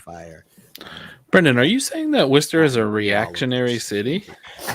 Sometime. Well, that word is a little bit large for my vernacular. That would definitely be appreciated. And Don't you say that, Brian. And I'm not reacting poorly to this at all. I've thought about this for a long time. Don't you say it next time. Actually, if you look at the report, I am putting a sad reaction on this Facebook post. Had been brought forward by the fire department. One of the things that has been an issue is making sure that we have standard communications throughout the whole system. How about like just three-legged stool. good And communication? sometimes our emergency communications Standard. One of the problems with our communications department is the communication itself. They're just not good. They're not good at their jobs. Yeah, I mean you're listening to again adults discuss a report that impacts the fire department as if it was their work and they're being proactive. Like, this report is the byproduct of an ungodly number of people dying while doing their job, putting out fires. Process, and I hope This is the result of the majority of people who are sitting here right now doing nothing. This entire meeting should just be everyone takes a turn standing up saying, "I'm not an expert," and then just sitting right back down. Right. Yes. Yeah. The one person that's tried to do anything of any merit is Christian King, and he went nowhere. Yes. Mr. Russell? Yes. Yeah. Like what kind of weird, just like, it's like just the most boring play you've ever seen every week, and none of it matters at all. Issued by Weather Services. Unfortunately, it matters like a lot. Right, but like, yeah, it matters a lot, but like, it's like they've been consciously stripping themselves of agency just through the norms of the way they choose to run things for years, to the point where they just they don't have any control over the manager at all, and they don't use their time or their authority in a way that helps people or makes the city better. Freezing ice or ice would be Like, I'd just be so curious to see who has ever brought since, let's just say in the last 5 years, any items on reforms or safety measures or prevention or resources for the fire department. Right. But I do want to point out just Bergman just said freezing ice. I mean ice. Freezing ice. Freezing ice is so. What's the other type of ice? Freezing ice. That's actually like a really good hardcore band. Bill, do you want to start a hardcore band name called Freezing Ice? Go. We're freezing ice, everybody. Getting those phone calls, I think, is helpful. Fortunately, we're in an area. We're hard. They only play ice rinks. Yeah, hell yeah. Argument, perhaps that's not really overusing it if we only have 2 or 3. Speaking of freezing ice, the ice rink downtown in the summer should be a skate park. I think that'd be a great idea. Conversation of it. And it is a skate park, but it's one that the cops are going to chase you out of. Yeah. Downtown in the summer should be a skate park. That's yeah. We have to limit it to a region. That's but again, I'd like that. Freezing ice situation. Yeah, it's all anything's a skate park. It's just you're going to get hassled by the cops. He just said freezing ice again. No, that's sometimes called cold water, but yeah. Whatever your vernacular is. That's the new polar flavor, freezing ice. Mo is going to recommend we start spending ARPA funds on buying Zambonis for the Department of Public Works.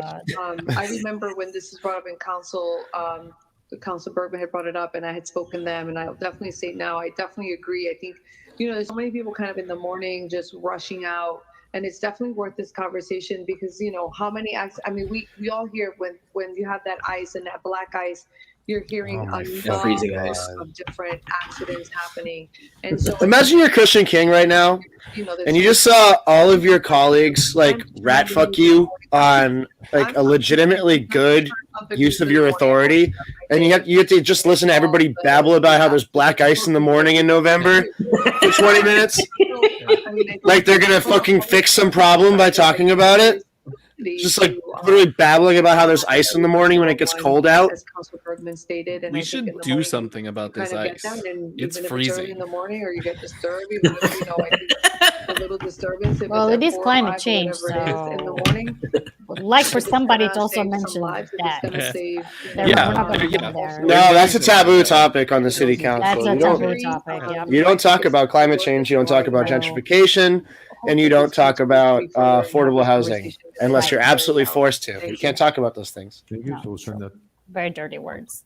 Yeah. So that's a whole can of worms that would require, leadership, and we're not. That's not what we do here. No. Want to say, I can remember when Councilor Bergman brought forward the concern regarding these notifications and us being misnotified at times and not notified. So I appreciate his leadership in bringing all this forward. But that being said, it seems like, just based on what I've read, that one of the highlights of this is that it's not subscriber dependent. And that it's what they call a sort of forced notification to citizens.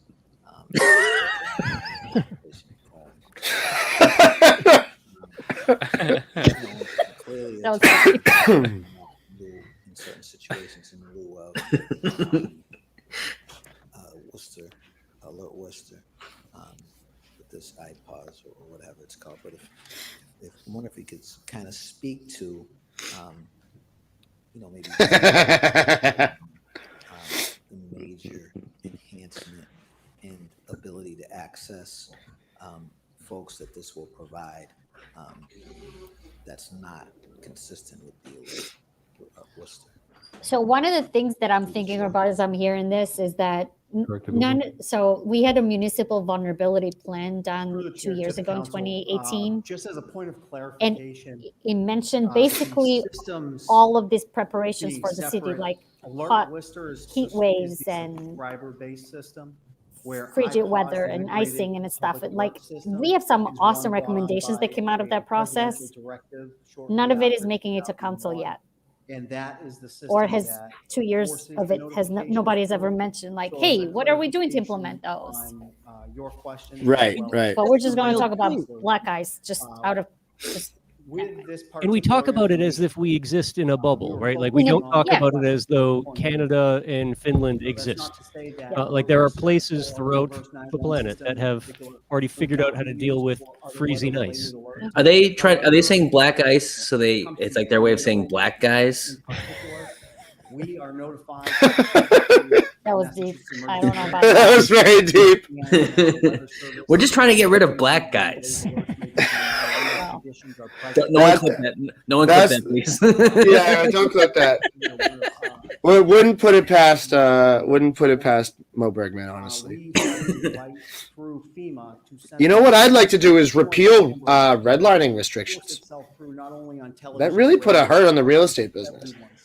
Regardless of subscription. No, don't clip that, please. Alert Worcester being if you don't sign up, you don't get the alert. Parody. For humor. Regardless of you being a subscriber, we're going to be able to force that alert to you immediately. Oh my God. Thank you, Mr. Chairman. You guys are going to keep this up every city council meeting? Yep. Yeah. Really? Wow. Yeah. What else we got to do on a Tuesday, It's either this or start drinking again. Definitely this is better. I've been Why doing not both. Yeah. And I also been drinking craft tea kombucha. Hell yeah, baby. We love craft tea kombucha. We love it so much. Hey, the next one is the law department. Recommend adoption of an ordinance to ban facial recognition technology. This should be an interesting one. Given the way the meeting's been going so far. 9-1. Mo Bergman goes, we need to give the cops everything we need to catch these horrible criminals that are also Worcester Public School students. Oh. Somebody out here is freezing ice, and we're going to catch them. Yeah, I think that vote is going to follow the other one. Because we had multiple. Yeah. Last summer. Wow, what a depressing city council meeting, huh? We haven't even got to the tax rate stuff. Jess just came down and she was like, "You having fun?" I was like, "No." No, actually. Tornado warnings in particular. the national. We're talking about tornado warnings now? This is an item that's supposed to be about tornado warnings, but Mo Bergman took it into the black ice territory, and now we've been talking about black ice for 15 minutes for no fucking reason. Directly with MEMA as well, and It's like we're on 9/11B. We're on the second 9/11. Being the system that forces that alert out, it's very similar to some of and all we have to show for it is a panopticon and slippery cars. When he talks about school children, does he say the young youth? The young youth. I would say that the National Weather Service Freezing ice spotter program. Nice work. Chose a location with which those conditions were most present to make that notification go out. And that may be the reason why you did not receive a notification at that time. It might not have been a statewide notification, but a particular. This is hurting me. Yeah, why didn't you tell us you guys were getting rid of the Worcester tornadoes? I really like going to those basements. This is very, very, very hurtful. Challenges. This is so other things. like this is so tedious. Just want to point out that Candy is now back in the bullpen spreading COVID to everyone on the administration in the corner, on second tier staff. Who's she talking to? I couldn't see. Candy. Oh, you can Mero Omnicron. Candy Omnicron Carlson. Omicron. I can't speak. Oh my God, Sarai! Figure it the fuck out! How long have you been doing this? Yes. Council Toomey. Yeah. Oh. Brian, do you have another mic we can probably give Sarai? 9.9A and B. This is public safety also. Those are the fire reports we took up earlier in the night. Yeah. Roll call. Council Bergman. Yes. Council Caloria. Yes. Council King. Yes. Council Merrill Carlson. Yes. Council Rivera. So on an unrelated Rose. note, the mayor Yes. is going to Rosa. make announcements, I think, in the Council next Russell. couple of weeks on committee Council assignments. Toomey. Yes. That should be interesting. Yeah. Yes. Very much Etel, do you folks get to put in for your choices? Like, is there any input allowed? Yeah, they ask us about our preferences, but the process is very much up to the mayor, I believe. That's a ton of authority. They put a bunch of black ice in front of City Hall, and whoever stands up the longest gets to go into the one they chose. The newbies never get put on like economic development, for example. Yeah, you're getting tornado warnings. Well, you're not yet an expert in saying I'm not an expert. So Thank you, Travis. Thank you, Travis. Thank you, Travis. Surveillance technology. Let's see what Chris Chill. Yeah, he's talking about the surveillance. An ordinance and some ordinances that were done in Somerville, Brooklyn, Cambridge, Northampton, etc. And it's indicated here by the solicitor that an ordinance to establish oversight over surveillance technology is not feasible due to constraints of the city charter. So if you, I'm just wondering if we can get an explanation on that, and also what steps would be necessary to relieve those constraints through the chair. Mr. Manager? Yes. Through you, Mr. Chairman, to the councilor. As was mentioned, this is consistent with the set of recommendations that I sent to the council, Yeah. I don't know, 6 or 8 months ago, with a number of recommendations. We committed in that document that the council voted on that we would come back with these two components. One, banning the use of facial recognition technology. This has been widely done around the country as a technology that has not been perfected and often is resulting in the disproportionate impacts on certain communities because the technology has not advanced to the point. Black ice. Black ice. Jesus. Accurate. Yeah, just fucking say it. Recommendation is to create an Well, because then you have to go. bans this technology. Yeah. Hispanic. And if at some future date the technology is perfected in a way that doesn't. Ed seems like the guy that like really, like you catch him in a very private moment, he'll say colored. In case of any surveillance technology. And not because he's spelling out the acronym. He just plain colored. People of Worcester in full understanding when the city is acquiring, no matter the department, of a new piece of surveillance technology. We wouldn't come in and say we're using it on a particular case or a particular issue, but we're looking at a new piece of equipment. We would like to procure it, and we want the council to be fully aware of it, have the council have a hearing so the community is aware of it, and that there are policies in place for it to be properly and effectively used, and the privacy of the community is protected. And so this really is about transparency. That's not even possible. Making sure this legislative body and the residents of Worcester know what is being. Can I tell you how Etel, I'm so thankful for you being here tonight. This has been incredible. Using these tools. I really appreciate all your thank insight you. and your rage as well. Yeah, there was some rage there. I'll read my question, but prior to that, just I think legitimately think that's important. No, I want to be a witch. A witch. I want to be a witch. For support on this. But what you're saying is also very true, and I don't think that Ed is cognizant of that. And it's, again, because he's not an expert, and neither am I, but, kind of a nerd, right? Like, I mean, there's no shortage of private sector tools that anyone at the police department could say, take any body cam footage that's collected arbitrarily of just people in the public, and easily identify people using private facial recognition software that the city doesn't need to procure. The tools just exist. The statement that I read. That's great. The charter, and the city council, and ordinance. What steps would be necessary to relieve constraints of the charter relative to? I mean, I can already essentially find anyone I need to find in Worcester just scanning the background of Che's Instagram stories. So it's already there. Thank you, Mr. Chair. To the councilor, the problems that we run into with the charter is that there was an ordinance saying that the department could or could not acquire certain things, and then dictate what the policies were on its use, and dictating what the data protocol policies were. It's a violation of the charter not giving direct advice or directives. Me in 2 years. The manager is putting those controls on the administration with the added piece in the policy that he will bring any proposed acquisition of a new surveillance technology to the council. You know the party in the Big Lebowski where it's like the porn guy? Part of this, and it's at his mansion, and there's just a bunch of weird 70s California freaks there. I feel like that's what Mike Trainer was back in the day. I mean, it's just sticking to it. It's the other definition of solicitor. Hey, it's the city solicitor, you know what I mean? May. You know what I mean? Public hearings in this regard. Is that accurate through the chair? That language. Mr. Manager.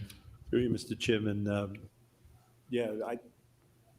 That would be up to the rules of the council. I can't dictate to the council what they'll do. We would recommend that the council have a hearing so that the community would know. K2M is never going to hold a hearing on that kind of stuff. No. Potential use of the technology, but that's a recommendation to the council. You're in control of your own. Thank you. I would certainly suggest that language, and I don't know if it's language. Be mandatory. That we have to do by motion that goes to rules or what have you, but that language should be. I would love to be on the rules committee. Yeah, it's a good place to start. No one really thinks it can do anything, but it could do a lot. Oh, it's a very powerful committee. Be a public discussion on that, and perhaps in committee. Perfect. That's so good. I love that. Boom.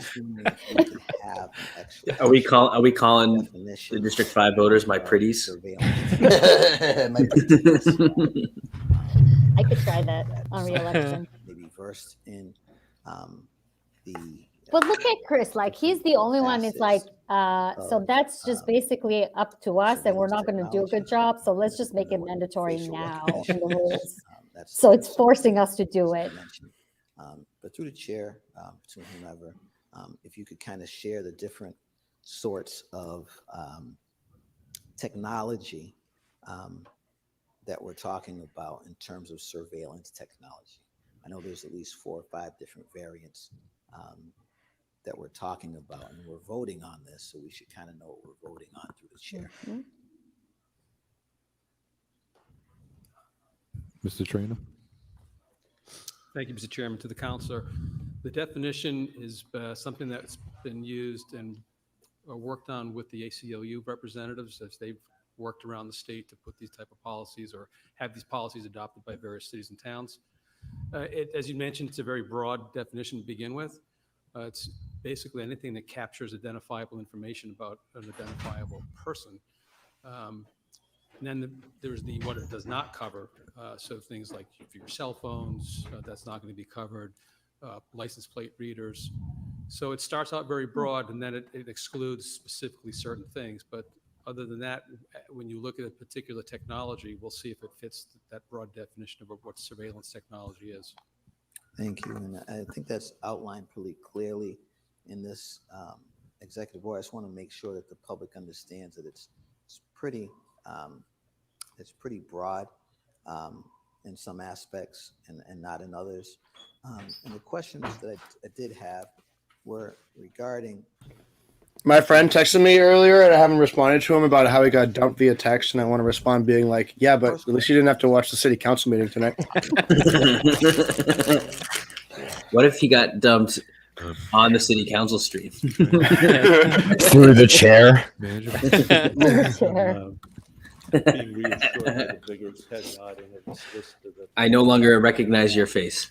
Which brings me to my second question regarding the data management protocols that are outlined here, numbers 1 through 7, on the very last page of the executive order. This has got to be our longest stream, right? Protocols. Yeah, we're at 2:58. Yeah. Thank you to everybody who stuck around through this with us, because you guys are awesome. And thank you, Crafty Kombucha. For getting us through it. Is it me, or is it just bizarre to have surveillance technology talk in the city council? Maybe freaks me out because I grew up in an authoritarian regime, but like this is kind of scary. I'm like, why are we spending hours? No, I don't think you're an expert. Could you please? I'm just a witch. Yeah, that's me. Good job, Travis. Yeah, it speaks volumes to how desensitized we've all become, primarily because of social media too, that a lot of this just nobody cares anymore. If we were having this conversation 20 years ago, like people would be horrified by the idea that I agree. Tracked everywhere. I mean, the city solicitor just said that cell phones are not a part of anything that they're discussing. So like the one tracking device that everybody on this feed right now has in their pocket, Worcester Police Department can do whatever they want with that data. Yeah, all right. It's just kind of scary. I mean, imagine if we tried streaming something online 20 years ago, and to make fun, like imagine how crazed the city council would be if we tried this 20 years ago. Like, oh, that's so true. 20 years ago. They'd be Who was like on calling council for 20 years ago? Who remembers? Brendan, you must know this. Who was Deb on council Holler. 20 years ago. Deborah Holler. Barbara Holler. Yep, Barbara Holler. Oh yeah, Barbara Holler. I mean, Connie was there. I think that was Connie. Would have been Clancy, right? Joe Clancy? O'Brien. Joe O'Brien? No. No, Was because Tim Murray came in 2005, right? So I Yeah. think I'm trying to think of everyone that was there before him. Bob Hennigan. Oh, Wow. Bob Hennigan. Palmieri? Okay, which one of us is just going to pull up the city website and look? I'm going to do it right now. No, keep guessing. I'm already here. Phil Palmieri. Phil Palmieri Paul challenged Revere. Walter Bird to a foot race one time. Phil Palmieri, by the way, I heard showed up at a women's shelter up on Lincoln Street that my colleagues are running and made a big fuss about having prostituted women for example. Have a shelter there. Weird time. What he was he wanted them to stay at his house or something? He was mad. He was mad that we have shelters for women. Yeah, just kill them. Yeah. So that the community would have a Jesus Christ. People in Worcester are unbelievable. So mean. Just so vicious. Yeah. Yeah. So basically right now, Councillor King has been the only one that's been asking any sort of good questions. Not sort of, but really good questions. And the rest of them are sitting there thinking about which app they're going to get at the Boynton. Unbelievable. Just watching the clock. Yep, just watching the clock. Like, why stay in office if you're What is still your favorite app at the Boynton? That's crazy. I mean, what will you be getting? Your favorite app at the Boynton? What will you be getting after council meetings? Mine? Yeah. If I'm not breaking open meeting rules, I'll get a calamari. Okay. Their fried pickles are actually fantastic. Oh, fried pickles. Very good fried pickles. I never tried fried pickles. I got steamers there one time. Surprisingly good steamers. Oh, yeah? They just run across the street and steal them. Yeah. My friend's a bartender at the Boynton, and he asked me to come down after the stream to talk about something. And I might go. And if I run into any of these guys, I'll just be like, I don't know. I should say something. I'll say something to Joe. Can we get McCardo to scratch all of the city councilors besides Christian? Yes, that'd be so sick. So we got Mariano as mayor, Dennis Irish, Oh, Dennis Irish. Luke's, Luster, Oh. Murray, Petty. Those are the at-large. And then Steve Patton was District 1, Mike Parada was 2, Paul Clancy 3, Janice Nato 4, and Stephen Abraham 5. Stephen Abraham. It's our role here. Yep. Janice Neto was a badass. Yeah. One is looking forward to new technology being acquired. One is looking at what we already Stacy have Du Bois acquired. Lester. Then put surveillance policies and data protocol policies together. Those existing. That's a funny name. Technology. Stacy equipment. Du Bois Lester. Oh yeah, me and Du Bois. First black woman ever to get elected. Yeah. You know, it's like they did. You know, they're doing the project on women. You know, in the windows and stuff. They were having so much trouble finding official city photos of Stacy. Like, there's like none, which is like really sad. And then give your recommendations or input back to the administration. My last question, Mr. Chairman, is with respect to, having this surveillance technology, having to go through the city manager unless there's a 90-day sort of contingency if it's emergency being used, I guess. A certain amount of days they can use something. But my question is, so currently, do they not have to go through you for surveillance technology use? Mr. Chairman, I'm having trouble hearing.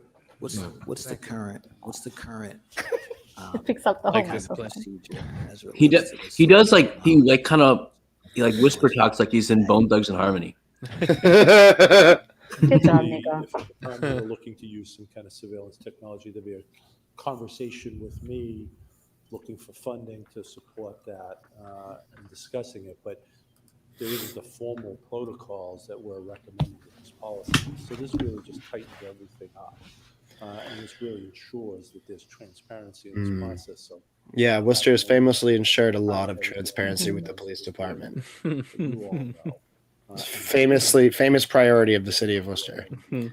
A transparent police. Hey, you can FOIA us about it. You can FOIA us anytime you want. Yeah. You'll get it in 2 years if you win the lawsuit. For quite some time on specificity as relates to releasing body cam footage, who can have access, when they can have access, etc. Not you.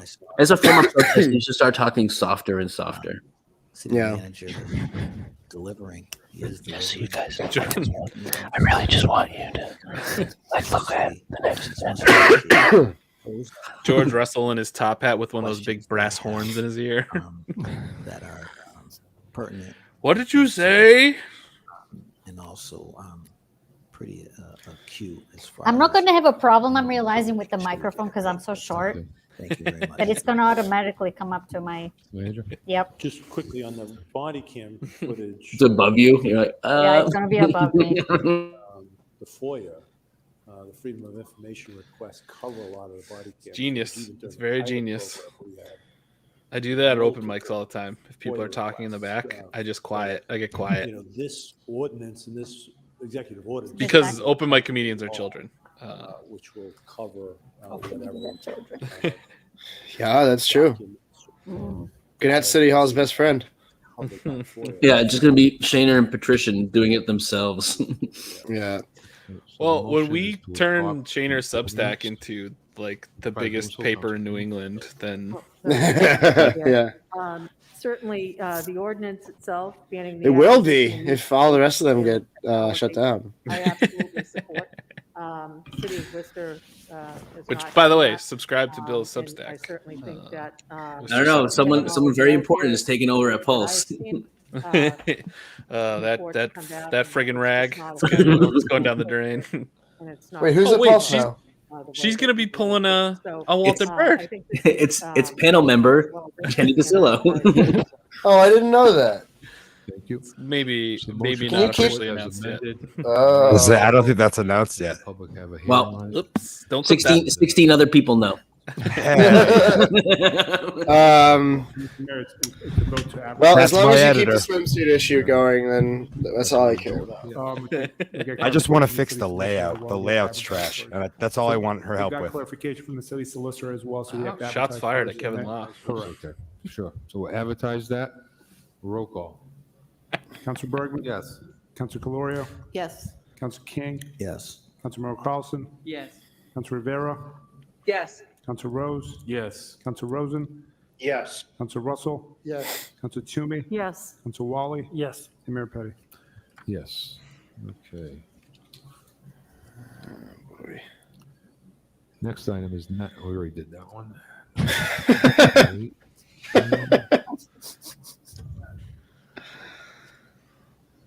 There are 933. whoever's on this stream, and then maybe half of the city councilors are listening to this meeting. Operation distributed antenna system at the DCU. Motion Oh to my adopt. God. I wanted to mention this again. People subscribe, but do the paid Councilor Bergman? subscription. Yes. Don't do the free Councilor follow. Yes. Do a Yeah. paid King? subscription to Yeah. Bill Shaner's Substack. I haven't paywalled anything. Councilor Rose? You know how much stuff the Telegram paywalls, Mass Live paywalls. You know how easy it is to get around it. I haven't paywalled anything. If you pay for my work, then you're just paying because you want to support it, not because you're putting up some trick. Yeah. Bill's my friend, and I pay him to be my friend. Yeah. Yes. Yeah. If you pay me to have a newsletter, then you're my friend, and I have to hang out with you. I subscribed to Bill's Substack, and then I got a text from a random number. It was like, Councilor text me Bergman? anytime now. You can text me about anything you want at all times. Councilor Rivera? Yes. Councilor He's like Rose? an AIM bot. Councilor Rosen? Yes. Councilor Russell? Smarter child. Yes. Councilor Wally? Yes. Mayor Petty. Shaner child. G. My entire life, I've only subscribed to two newsletters: Bill Shaner's and the Unabombers. I can see that about They're you. both totally worth it. Every penny. G. Roll call. You could arguably say that Bill's is the Councilor Bergman? Unum Bonner. Gloria? Yes. They're written the same way, oddly enough. Councilor The Carlson? Odin Bomber. Well, I've never read his. I should draw inspiration from it. Councilor Rosen? Yes. Councilor Russell? Yes. Councilor Toomey? Yes. It's actually kind of boring stuff. If you go back and read his manifesto, it basically is your average congressional hearing on Facebook tracking of consumers. By today's standard, it's the most boring thing in the world. Yeah, it's like it's an old person's understanding of social media. Send them all. No, you can file it. You can file it. This is an update. Mr. Chairman. Motion- Councilor Russell. Mr. Chairman, I remember when this started, and it was sent off to the manager's team to do the. In 1887. I think there was a conversation of council level about us. About my having first some kind of property. Outreach on our own, either by via one of our committees or as a whole council. I just want to know what the status of that. Well, we decided to Oh, go into boy. committee assignments. I think the district councils went to those meetings that the manager put on. It became easier to coordinate that versus, I tried to coordinate, I'll be honest with you. And, but MO could take this too if they want. Let's talk about the redistricting meetings. What are I you don't talking no about? idea. Oh No my idea. God, so It's lost. a lot of information to delegate. Like I said, that night when it was on the first time. So I'll just. Okay. Everybody's getting so testy. Yeah. I know.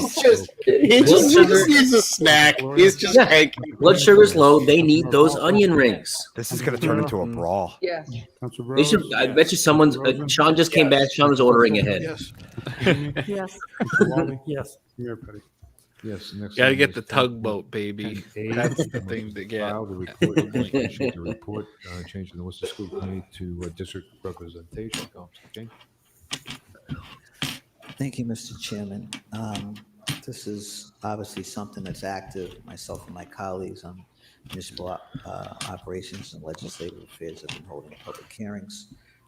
We have one hearing left tomorrow at 6 In District p.m. 5. at the Worcester Youth Center, 326 Chandler Street. We've certainly heard some feedback. Oh my God! If you offered free, consistency. if you offered free food for public participation in the city council, it would be the funniest goddamn thing. It turned into a talent show. It'd be awesome. It'd be like it's like Planet Fitness meets local talent show. Yep. Confusion. And I think Pizza Night at Planet Fitness is the same night. I wanted to say, if you look at this particular report from the Research Bureau on Mr. Matthews, you'll notice 6. Chris is on a roll. Yeah. In the city voted in the affirmative for school committee districts. And It's that's basically like pretty in line the only one with talking. when you look at Yeah, everyone else is checked out. Everybody else is checked out, 100%. the importance of having Every once in a while, Russell will pipe in, and the mayor yells at him. And then Joe goes, "Sit down, George." What was that expression he used the other? What was that expression he used? I gave you an answer. I gave you an answer. I gave you a I gave reason. you an answer. Yeah. Mo's he's turned on his self starter on his car 3 times now. He hasn't had to turn it off. He can't wait to drive. process. He's gonna get in the car and start immediately live streaming from his car. He's got one of those GoPros on the car. Hope that there's was more participation. Perhaps when we come back to Oh the my God, that's so gross. That's so just what gross. the, He's so scared. clarification of the solicitor left. But He's so of the witch. Yeah. Oh. if you could just Wow. speak to, It's like once he could. again, I could pop out of that crate behind Chris over there, scare everybody. Ah. clarify it. Oh, Out of that, you come out of that grate behind him. yeah, flying. Hi, just talking to George Russell. Hiya, Georgie. You like popcorn? He's the only one that called me on election night. He sent me a text. He said, Georgie? "Congratulations!" Yeah. We had some folks. What a guy. What a guy. Wasn't Yeah. expecting that. You have a property to sell you, or actual congratulations? Not No, she just said, "Congratulations, counselor." Mapping. That's stand up guy right there. Yeah, yeah, I felt so. From the solicitor or the administration. I didn't get a call from I Gregory understand though. We're not allowed to talk about boundaries or Oh no. establishment. No, no. His wife wouldn't let him. No, his wife wouldn't let him. That home rule petition is returned. Yeah. Because he's the strat We man. have to wait for the home rule petition to be returned before we start drafting. The mod squad. Consent decree is set up. You would get the new electoral process. Sure, chosen, that- with a petition to the legislature, get that passed, that then effectively amends the charter, and then we would embark on drawing the new districts after that. Okay. Thank you. I just wanted that stated publicly. It's going to be such a messy We've had 2 process. votes on this. It's unbelievable how stupid we're doing this whole thing. Just so All of it. Once this goes out, thank you. Okay, so we'll send that, Council Russell? Oh, Mr. boy. Chairman, excuse me. Uh-oh. Mr. Chairman, I think what is being, the conversation is maybe on the statement that I made last week, and I'll say it again. I don't know how we're going to be able to decide how many seats are going to be on the school committee, how many at large, how many in the districts, unless we get a rough idea of where those districts are. It's as simple as that. That's my opinion. It's only one counselor. I'm only one of 11 people in this room. I can only count to 11. Yeah, there's more than 11 people in that room. This Oh, boy. that we're setting up is going to be a system that's going to The redistricting make a big difference.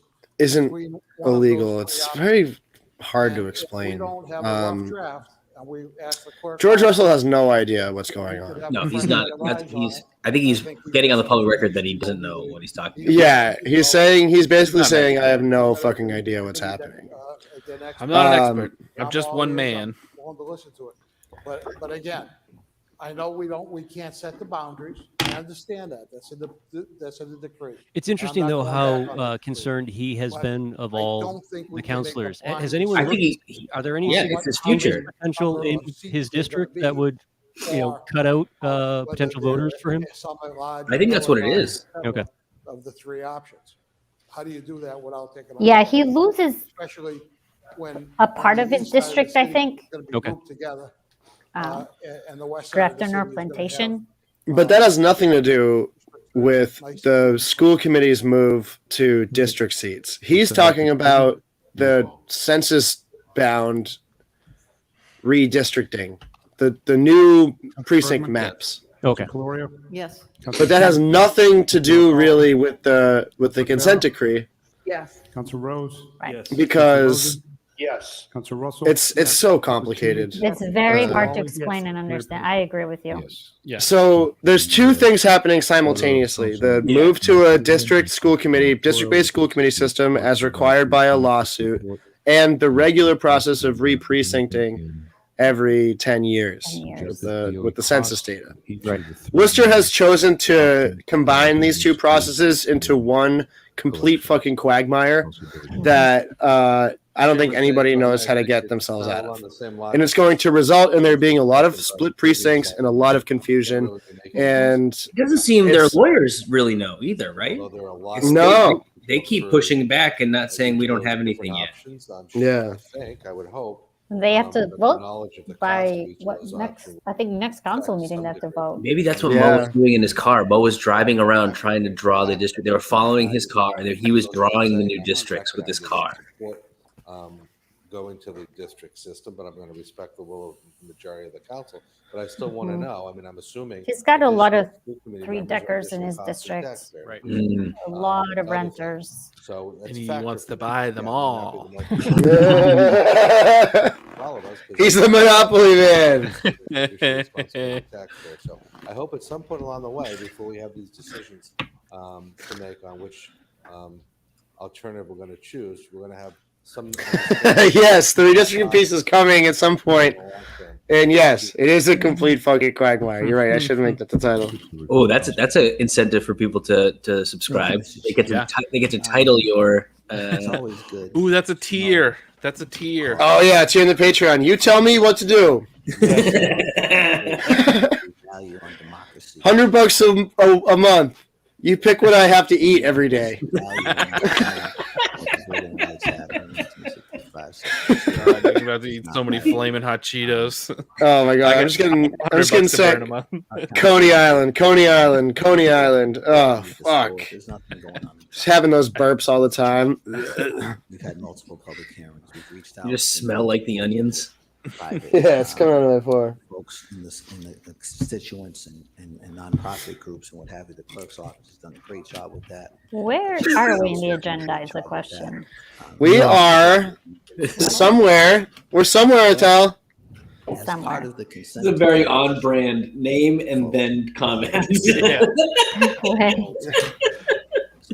Butter Turned Vernon, I love you. Entirely aware that as part of that agreement, we agreed to exactly this process. In addition to that, as part of that agreement, I want to know, but I don't want to his know. body, This is perfect. You're agreed Butter Turned Vernon. You're a perfect person to me to right the now. language that indicates that once this is Freezing ice and Butter Turned Vernon. It really got me tonight. and shall be a public hearing process. So we're on agenda item 10A, which is Paul Matthews, Executive Director of the Worcester Research Bureau, transmitting a communication on the Worcester School Committee's move to redistricting. It's just a copy of the report. No one has to really talk about this.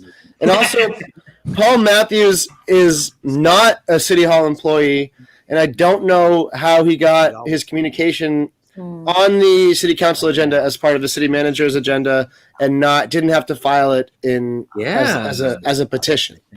Because he's just a resident as far as the mechanisms of the government are concerned. So they might be showing their hand a little bit there. To have public hearings.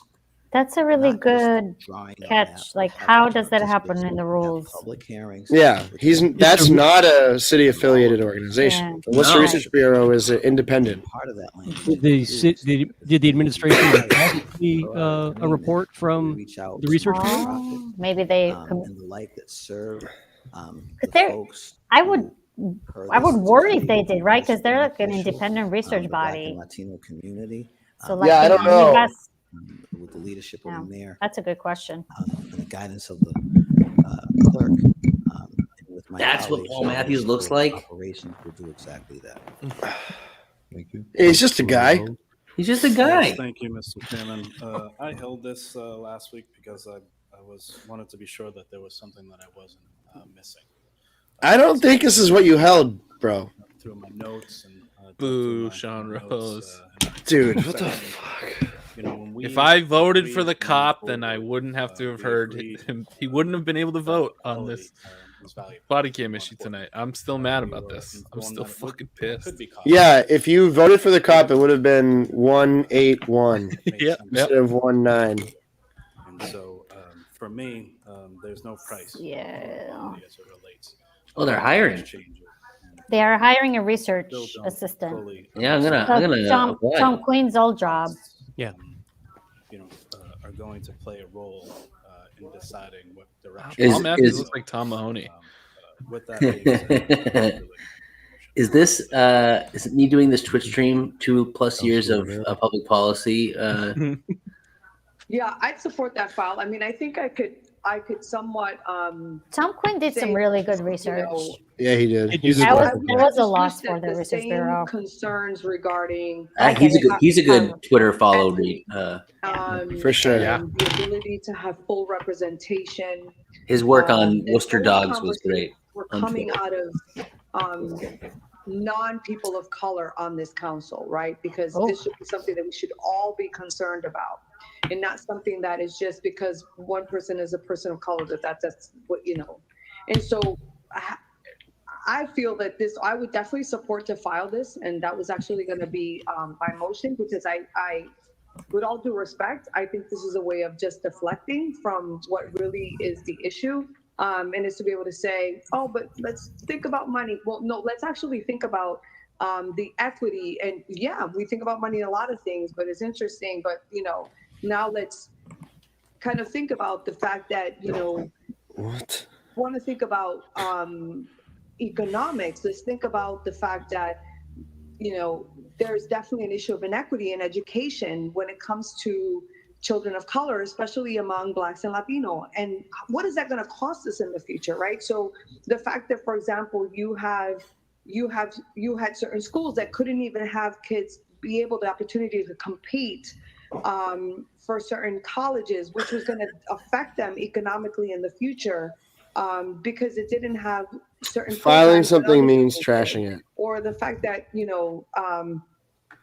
I would say pretty much that you've had the suspension rates. It means just they don't have to. They won't talk about it again. Expulsions that are marking. And this is something they didn't have to talk about in the first place, ridiculous things, because it was a report that was released to the public by an independent research agency. Now you have not agency, just a possibilities that bureau. could then I don't know why they call it a um, bureau of either, the because it's not a school government thing. It's just like It's a. just it just sound important. It's affected, and then it's all a revolving door. So I And would love to be able to. Sarai is talking about conversation regarding nothing which right we're now. also all responsible for. She has a So great yet not point. all of us She's are doing having the this worst conversation. possible job So to have imaginable of this- making it. That's what I meant. Yeah. Yeah. 100%.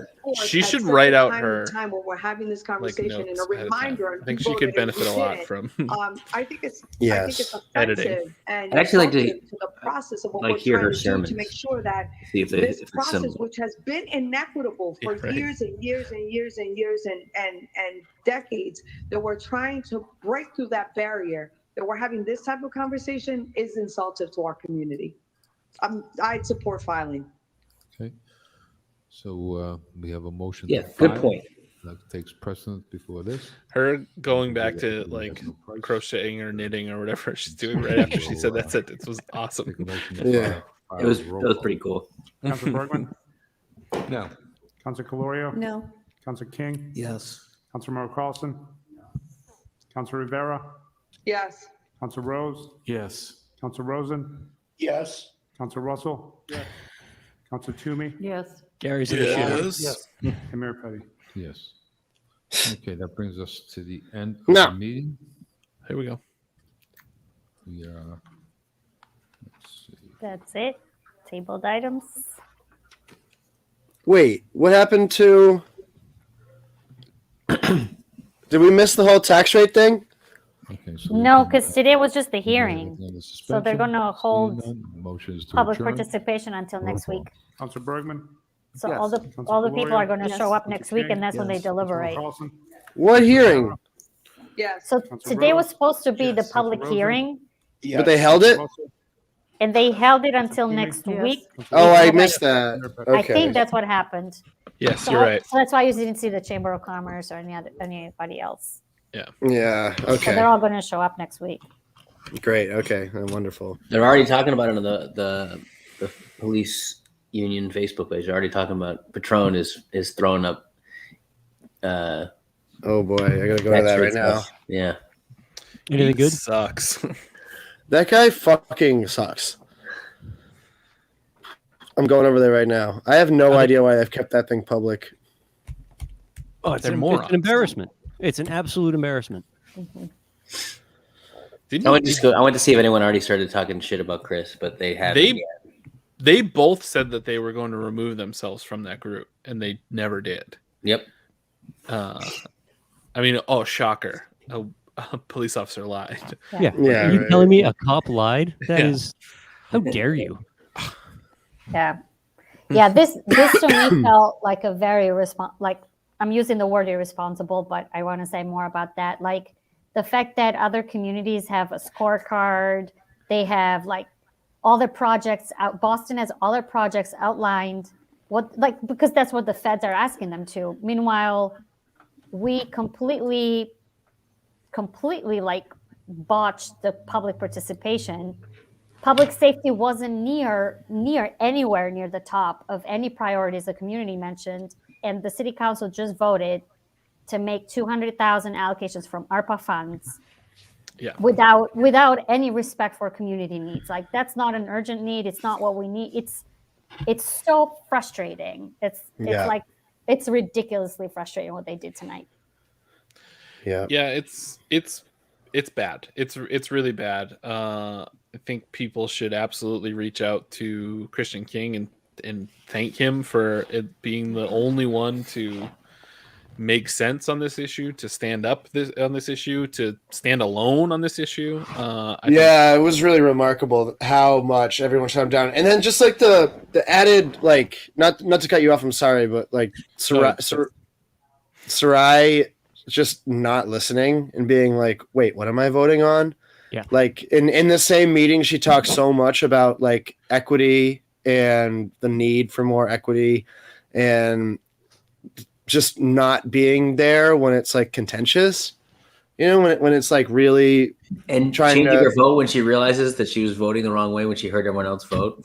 Yeah, exactly. It's like oh geez, like that's just so heavy. Like I mean, it's a problem. Obviously, that's not new, but just the hypocrisy of that in general for these these counselors to talk about like we're talk like things that we need to fix or like her talking about equity when instead of fixing the problem ahead of time, to say that we need to focus on that issue and then to not even remember that 30 minutes ago you voted to directly hurt that. Yeah, right. Yeah. Yeah, well, and I think too, this goes beyond, just Sarai making that, for whatever reason, that she voted the way she did. Like, we should, I'm hoping that's what people's takeaways from this is, that the next meeting and maybe the next after that, and maybe the new city council gets to have more say on that. But those recommendations are coming, right? And we should all be asking, where's your equity plan? How are you taking into account all of the synthesis of all the community meetings? And then people should actually, talk to their city councilors, because the ARPA funds is up to the city manager to decide. The city council, it's basically he's informing city council. Right. He's not asking them to vote on those items. So we should pressure them. It's my opinion. It's what some of the groups have been doing, so that it goes to the right places. Right. Yeah. Yeah, like that.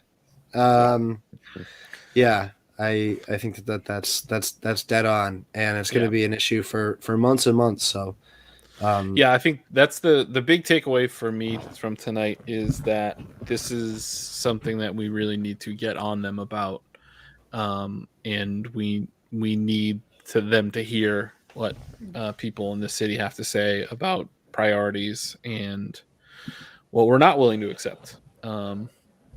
And yeah, I'm hopeful that the new council will, things will be at least improved. But everyone that's on there right now needs to hear from all of us. Yep.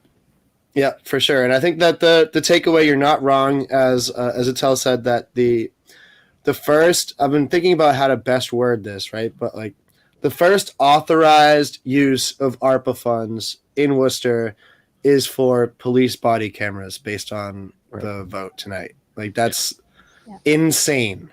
How did we get here? Police body cameras are the first authorized use of money that was supposed to be relief for COVID. Like, I feel like the messaging on that will make people go like, wait, what? How? Right? And then you try to explain how, and good luck. Yep. Yeah. It's really a bummer. It's a big bummer. Yeah.